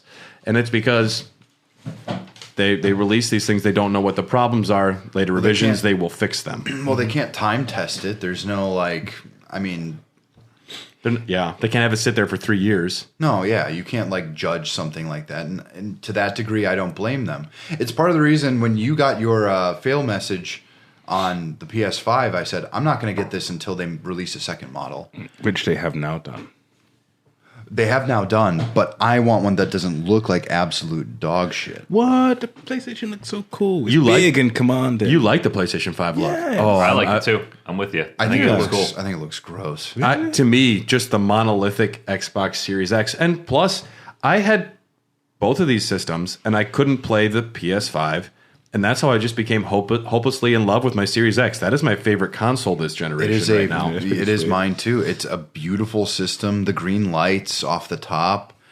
It feels like something that exhibits power, and they truly got a good designer in on that one. And the Series X is faster. It is faster, yeah.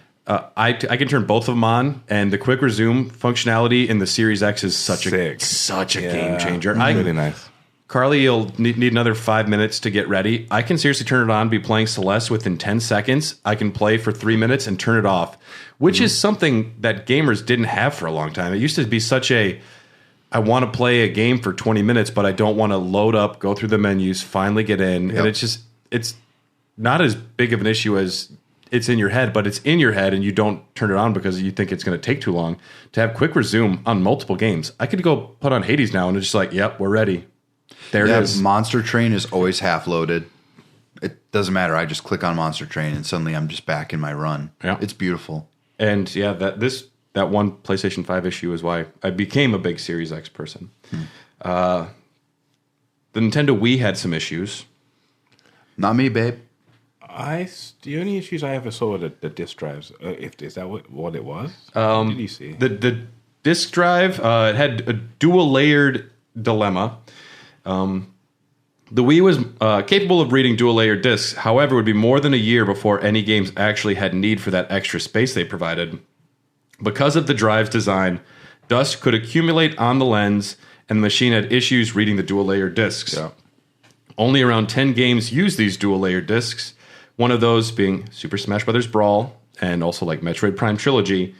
And Mine still works. so yeah, it's just dust accumulating on the lens, but it was bad enough that it wasn't capable of reading these dual layer discs that were coming out.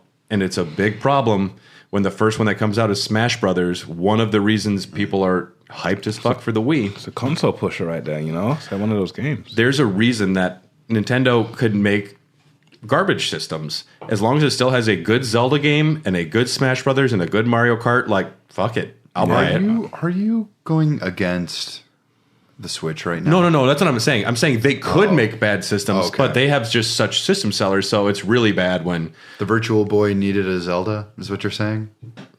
if there was a killer Zelda on the Virtual Boy, it could have turned it around maybe. Maybe.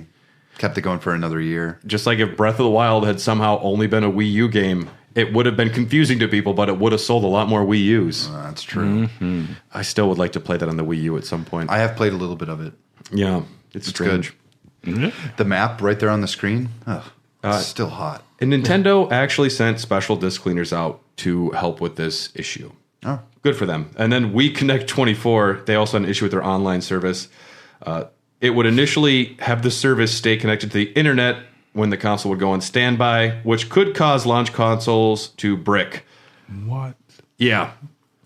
I was also, with my PS5 came, there were issues, and people said, don't play the Marvel Spider-Man original PS4. Don't play the PS5 version of that game, because it could just destroy it. I heard that, like right around launch. I remember that. Oh, I luckily never had that issue. Yeah. I don't think Really? I didn't get a launch console. I didn't get the PS5 for like a couple months because they were impossible to get. They're still kind of impossible. They're only now, like, you can just run into them You sometimes. can run into them. I saw one. It's been 2 years. I saw Nuts, one at the Target in Brookfield like a month ago, and it was where the games are behind the glass. There was If just they sitting put there. it in the glass, they put didn't it just in keep there. it in. Usually they keep it in back. Yeah. I figured we were over this now. Once I saw that, I was like, "That's the changing of the tides. We're good." Yeah. I sometimes see Series X's At Targets. at Targets. Me too. It is the less popular console because they're producing more of them. For some reason, their supply chain is a lot better. if you can, buy them now, because they're going to get more expensive. Yeah, Not for us. Not in America though. But how strange is it, though? Like a price increase on a console. That's that's unheard of. I was at the grocery store today, and some old lady's like, $7 for eggs. I'm like, I know, right? I don't know what this 80 lady. Well, what kind of eggs is she buying? Yeah, I don't. The free range. Chocobo eggs. Chocobo eggs, ostrich eggs. Those things got to be big. So there's some other consoles with issues. The Dreamcast was a tight little machine. The laser in the disk drive, though, could be less reliable. It was always the first part to fail. It's true. Xbox One had disk drive issues as well. Early models of your Xbox One sometimes might need to be punched. Some consoles would develop issues reading discs. I think I did this. That would cause a horrible grinding sound. A gear had become stuck inside, and some caveman gamers found punching the console could fix the problem. I think I did this. Microsoft had to make a statement saying you probably shouldn't punch your consoles. I didn't punch it. I smacked it on the side. You see Han Solo do it. It seems so cool. No, my fridge started making a noise, and I'm just like, and I went, and then I bashed it on the top, and it stopped. But it's still producing cold air, so I don't give a shit. Yeah. It worked. I had a TV that was all wiry on the side in my room. Wiry? Yeah, like the image would like flicker. Oh, okay. There was something like it was weird, but it was intermittent and it wouldn't happen all You were the just time. watching a channel your family didn't have. You were watching a channel you weren't supposed to be. He was trying to watch the Spice You were Channel. trying to watch Adriana. How do you say it? And then I slapped the side of it and it Chachenko. went back to being normal. So it's slapping shit works sometimes. It does work, and I like that Microsoft would be like, you probably shouldn't do that. Well, The original Xbox had disk drive issues as well. There are several different disk drive variants in the original Xbox. One was the Thompson, and that's the one you don't want. what? Not only did this drive seemingly have a higher failure rate, but it also had problems playing certain games. Pirates were installing third-party chips, so Microsoft counterattacked and changed the way the disks were encoded. Other drives had no trouble reading the new method. The Thompson drive had major problems understanding this new layer reading. Besides the Red Ring of Death, though, most of these are all like more few and far between, but I am guaranteeing someone listening is like, yep, Yep, that was me. it was Thompson the whole time. Like they know what's actually going on. I've had Wii U issues. You've fixed Wii U's before, right? Yeah. Because I don't know what happened. I was just happily playing Mario Maker, and then I think the issue was I left it on the charging stand for too long or something. The dock? Yeah. Really? I don't know what happened, but it wasn't working for a while. Like connecting or charging? I couldn't get the controller screen. What do you call that? I call it the Wii U. the gamepad screen. The gamepad. Yeah, I couldn't get the gamepad to work, but the console would work. I just couldn't use the gamepad. Yeah. What are common Wii U issues you see coming The in? common Wii U issues, again, the disk drive would just fail. Really weird ones would be when it doesn't connect to Wi-Fi, and no idea why that was happening. But mainly it was user error. Outside of those two issues, it was just people just physically breaking them that we would see. For me, I don't know. I still have a Wii U. It was fine. It trucked. We played Smash Bros. It was great. Yeah. It just worked. So I love that Smash Brothers. yeah, it was so good. Yeah. Mm-hmm. That's when I got most of my obtusely large amiibo collection. I have every single Smash Smash? Bros. Amiibo still Dude. except for one because my kid parkoured up, grabbed it, ripped it out. He wanted Robin, so he has Really, Robin. Robin, of all the characters he could have picked, he picked Robin. Did But he even play Fire Emblem Awakening? No, his dad did, and it was awesome. I like that game. Oh, I love Fire Emblem Yeah, Awakening. it was really good. I love Robin as a character. he was The good. tactician class? Roy's good. I like Lucy. That's all I know about Fire Emblem is Roy and Marth. Roy. The boy. Marth. Turns out Marth Boy. can be a woman. Oh, Dude, I have 3 houses for you. The new one's coming out, but the toothpaste man, I can barely clean one house. I have no idea what you're talking about, so this is incredible. You know less than me. Thank you. strategic role playing. It's awesome. the Turn-based. best strategic role playing. It's so around. good. It's so good. It's like Advance was good, which is meant to come out, but we still haven't got it yet. But it's on the literally- Switch, right? I found out that my wife had a collection of Game Boy Advance games, and they were every single one I sold in Green Bay Really? when I was going off to college because I needed extra money. and it was like Metroid Fusion, Metroid Zero Mission, Advance bangers. Wars, Golden Sun 1, Golden Sun 2. And I was just like, wait a minute. Did you go to Green Bay to get these? Your wife has your No. old games? They're not mine. Oh, okay. I mean, that would be like a crazy coincidence, That would be but no, nuts. absolutely not. She actually, And that's when you proposed that moment. it's part of the reason I might have. Yeah. I was just like, I would Advance Wars. I would own half of these games if we got married, technically. I've since pwned many consoles and been able to get my collections back on them though. So all of those. Yep. As long as I That's the get way to bat and do kite, it. as long as I still have my bat and kite toss, which costs an arm and a leg. The PlayStation 2, I remember having disc read errors with that, and they would actually say that's playing it vertical would help if you were trying to play PS1 games on the PS2, and you could go into diagnostics mode in like the menu. you kidding? You'd hit like a certain triangle button, you have to put it into diagnostic mode, and it would play PlayStation 1 games more efficiently that way. My dad fixed that issue for me because we ended up having to send my PlayStation 2 in, but he is the most like technically obtuse dude I know. Like the fact that he can work his smart TV, I applaud him. Like he just doesn't get it. But back in the day, with even less resources, like he figured that out. You can't push the home button and select Netflix. The PlayStation, on a smart TV? No, he figured that out. But I'm saying on the PlayStation 2, without the strong use of the internet that he wouldn't have used, he just probably talked to one of his buddies who had a kid, figured it out. But he actually fixed that issue for me, and then we ended up having to send it in later. But mad props to Dad for being able to actually figure that shit out back in 2000 and whatever. You know, generally don't buy launch consoles. Generally, don't. Generally, wait till like I'd like to get a PS4 Pro. I have absolutely no reason for it now, but like that would be the PS4 to get. Yeah. Well, And then it's just also funny to me, like the PS3 version 4 with like the slidey disc tray, the Slim. the slim. It's like the worst Jimmy John sandwich. It's just like that little slidey tray on top makes it look so cheap and plasticky. I actually held one in my hands and I said, what is this? It doesn't feel like it should exist. And it would have been like, that came out in like 2016, 17, something like that. Yeah. And it's like, I realized how economical it looks. And I know they did it mainly for the Japanese market, so they kind of threw it out here. Yeah. But it just looked so dumb. Yeah. And it had like these grooves on the side. Do you remember those? Yeah. It's just weird how even me, someone like I'm pretty plugged in. And the first time I saw like a PS2 with like the top pop thing, like the little pop that comes up like a PS1 almost, and the PS2 like slim. I do edition. like that slim. It's just like it's amazing that these things come out and I don't even realize they're happening. There's also just like an all digital Nintendo Wii that was like mostly released in Canada. Yeah, the red one. Oh, It was yeah, a yeah. small little red one. Really? It's like $80 now if you find one at GameStop. But $80? all, That's all not bad. but all digital. So just open it up and make it a little emulation machine, probably. Yeah, that'd be sick. I've got too many discs, baby. And we're gonna end on everyone's most famous one from their childhood, the NES cartridge slot.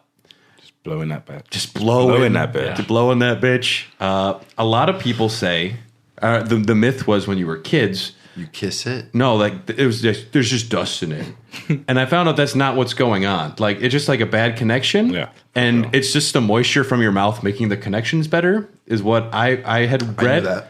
And you're just fucking You're creating condensation. Yeah. just blowing everywhere on that fucker. It just worked. I had a friend who would like pack it like a pack of cigarettes and just start smacking it. I'm like, just blowing it, man. It's got dust in it. He's like, no, just shake it out. And he's just slamming it Going against his ham. palm. I mean, they were literally just housing for like one slab. I mean, like he wasn't technically breaking it. Those things were invincible to begin with. So I don't know. You could probably get one from like a house fire, still plug it in, and it would still work.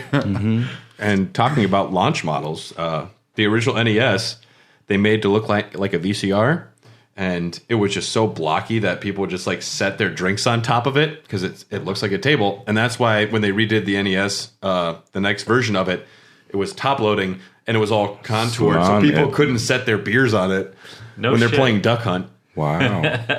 Yeah, and that's why the Super Nintendo also it was blocky, but there was angles on it, so people couldn't set their drinks on there. Yeah, and the N64 had like that nice curve on the front too. Just couldn't do put a it. It beer was on there. no longer a coaster. Yeah, I could not put my sippy cup on that as a child. Does anyone have any other like personal stories of their own console woes, or maybe like what's the weirdest console issue you've ran into besides the peanut butter and the knife? Is that probably the weirdest? That's pretty up there. You know what one you never got when we never touched on was Xbox One X.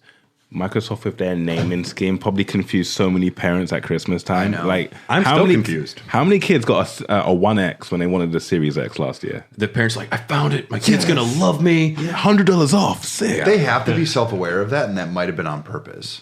Some. I honestly think some. I think some of it has to be intentional. The One X has the flaw that one had was there was a chip on the board. It was called a retimer chip, and your device would just stop showing a display, a blank screen, and there'll be no signal going. And it's because this little chip on the motherboard just stops working. And I didn't see Microsoft come out with anything about it, but I saw so many of these fail, and it was like guaranteed always to be that one chip on the motherboard. And that was a series with the One X. One X happened a lot. What was the ugliest, weirdest thing? Is it the peanut butter knife, or is there something that just came in and they're like, this isn't working? And I hear there are a lot of cockroaches. Dude. So when this is fascinating to me. when you find living things inside the devices like cockroaches, and then I just say nope. I stop working on it and I put it into a bag and like a couple black bags, and I call someone. I'm like, you got to pick this up. You got bigger issues than this console not working. You have like cockroaches. You're allowed to do that? I mean, it's my shop. I can. Wait, you're the one over on Mayfair? No, Waukesha.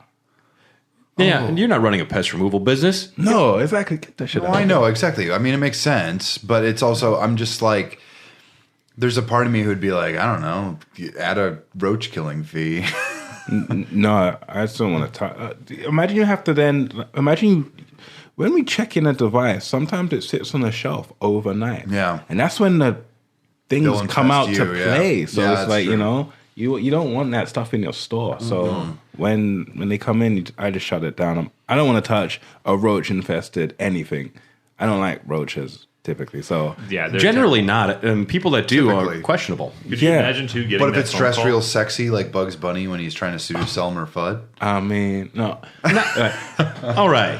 Let's say they're dressed up like Adrian Chet. How do you say it, Tyler? Do you know he did the research? I've got it pulled up still. She's a pretty famous actress. She's pretty famous. Her name is, I don't know, I just see boobs. And before Chechik. and before we finish up this, Alex, could you, to the listeners, just talk about console maintenance? Is there anything that you'd recommend people do with their consoles? I know you mentioned like opening up certain things, but is there just like general maintenance that would be easy for people to do? Well, preventative, I would say definitely keep your device in a well-ventilated area. Step one, if you have those center consoles, but you know it's like barely fitting to get in there, but it looks great with your setup, you're safe. You have like good room around some of those consoles. You're not just saying that to me, right? Because now I'm like worried. Okay. No, I think Because I will like sometimes I'll go down there. It's been a while. I dust, and I just like there's just cat hair lining the entire side of the PS5. Really? And it doesn't happen. I mean, it's sometimes, but I try and get down there and dust it. But it just the cats shed hair and just like just sucks it up. Air compressor. Get compressed air in a can or get an air compressor. If your device is in warranty, you got to remember these devices are only in warranty for 1 year. So if you know you've had your device over a year, the OEM is not going to help you, realistically, or they're going to charge you to help you. So at that point, you might as well just pop the lid open and just blow it out with some air. That alone right there is like the best maintenance you could do. Clean that fan out, because if your fan gets gunked up, it starts to run louder. The fan's less efficient. It runs hotter for longer periods of time because you're still playing the game for the same amount of time. So Sure. I would definitely say just crack that lid open and blow it out. That's really the only thing you can, like the average consumer can do with their device. I've actually, with my Nintendo Switch, because I still have the OG model. Me too. Which is honestly, not a lot of failures on the Nintendo Switch in terms of hardware. No, they just banned me for hacking it, but Whatever, who cares? It banned you? yeah, they banned me. It was worth it though. But like I got some compressed air. You put it right in there. It was starting to run funny one time. I just sprayed it a little in there, like puffs. Really? Quick. The Switch, eh? The Switch, because I mean, like the fan was working hardcore when I was playing games in handheld. And I was just like, we're at the end of this console cycle for Nintendo, so I kind of understand it. But I'm playing Bayonetta 3, and I paused the game and I said, "Listen to that." It's like, and I'm like, oh, that doesn't sound right. So I just took some air to it. I was like, Luckily, there's no detectable way to avoid the warranty taking it apart. It's just like a bunch of there is with the Joy-Cons. Yes. But now that they don't care, it doesn't matter. Because there's like a sticker on the inside that connects the two parts. And if that sticker you have to like comes pierce off, it. Yeah. yeah. Okay. Well, Good to know. So get the dust out of your Get consoles. the dust gone. Especially if it's been over a year. I didn't know I should just start opening them up if it's like after the warranty. After the warranty, they're not. If they're going to charge you for anything they do to help you moving forward from a year. So and would you say they overcharge? For their services? Yeah. Absolutely. They should. They make so much money on these consoles. They should have it set up. Tropical Freeze is still like $45. Dude, Nintendo don't do price. They don't drop the price on their games. No. Never. Yep, they're making money. So much money. So I think they could definitely give you a box for free to ship it to them, and just take care of it. You know, they make so much money. I feel. Yeah. Well, we're going to do one for the road, everyone. We're going to just do one quick recommendation, what you've been reading, what you've been watching, what you've been listening to. If you have anything that jumps out, I will go ahead and go first. Recently added to Netflix is Guillermo del Toro's Cabinet of Curiosities. Oh, I got to watch that. Fucking great. It's good? And I love horror stuff, and I love like little anthologies where they're like separate standalone stories. I also think Guillermo del Toro has had a few misses. He slaps his name on too many things, and they don't always pan out. This, though, we've watched 3 of them, and everyone has been, like, awesome. Like, so there's some Lovecraft shit in there. It's just intense, big concept, horror, all from different directors, but he's kind of curating it. And so far, we love it. Nice. Yeah, check it out. Well, I haven't watched too much outside of House of the Dragon. I haven't played too much outside of Elden Ring. But my one for the road would be if you can find a live showing of the Rocky Horror Picture Show and you're a fan of the movie, you should definitely go check it out, especially if you haven't been to a live show with the Shadowcast. I went to one last night as a fan of the movie. I watch it every year on Halloween. So you've seen the movie before? Oh, I've seen it dozens of times. To me, it seems horrible just watching it by itself without the live audience. It's No, it's still I like it's still I a think good it's a thing. good but movie. To me, I think it wouldn't stand The up as live good cinema. I think it's evocative and has a lot of cool messages and great songs. But as far as narrative it's storytelling, good. it's just kind of fucking out there. Also, the live audience and all the shit they yell out, like, if you hadn't seen the story, they muddy the waters quite a bit. Yeah, well, people just yell the whole time. Yeah, it's really hard to focus, especially when the guy comes on with the globe and he's talking about like what's happening in between acts and scenes. Like that kind of pieces the story a little bit. Tyler, better. when do I get to see you in fishnets? I mean, I didn't dress up as If he a lifted his character. legs up right now and he's wearing fishnets, that That'd would be awesome. Yep. Yeah, that would have been really cool. But no, I would say if you're a fan of the movie and you haven't seen the live show, you should definitely check it out. Yeah. Because it was a lot of fun. Sick. I bet you I can still find glitter on me from. Yeah, Did you make out? right there? Did you make out with a girl? No, they threw glitter on me. Oh, okay. Dr. Frankenfurter did. Okay. Well, okay. They're a doctor. Well, I'm going to go with. I've been watching a lot of Gundam media for some reason because the little boy in me who loves giant robots, he came alive. Never let that die. Giant robots are always going to be I know cool. they're so cool, and there is a specific series. It's a kind of shorter one. It's called Gundam 8th MS Team. It takes place during the original series, but it's made in the 90s, and it's kind of this very grounded war story with like a love story kind of weaved into Where are you it. watching it? This is on Hulu actually, and the dub is actually quite good. So if you want something that you don't have to completely pay attention to, I was talking with a friend last night about how the 90s had such like this great quality of animation because everything was hand painted still. So there's like this tone and evocative nature that you can't get with modern anime. Because I've been watching like Chainsaw Man because I love Chainsaw Man. But I was just like, well, if you want a mood and you want a tone, it's got to be by hand. And I think 8th MS Team is maybe the best Gundam series I've ever seen. Ooh. So, I don't know. Nice. Do you have anything you want to recommend, Alex?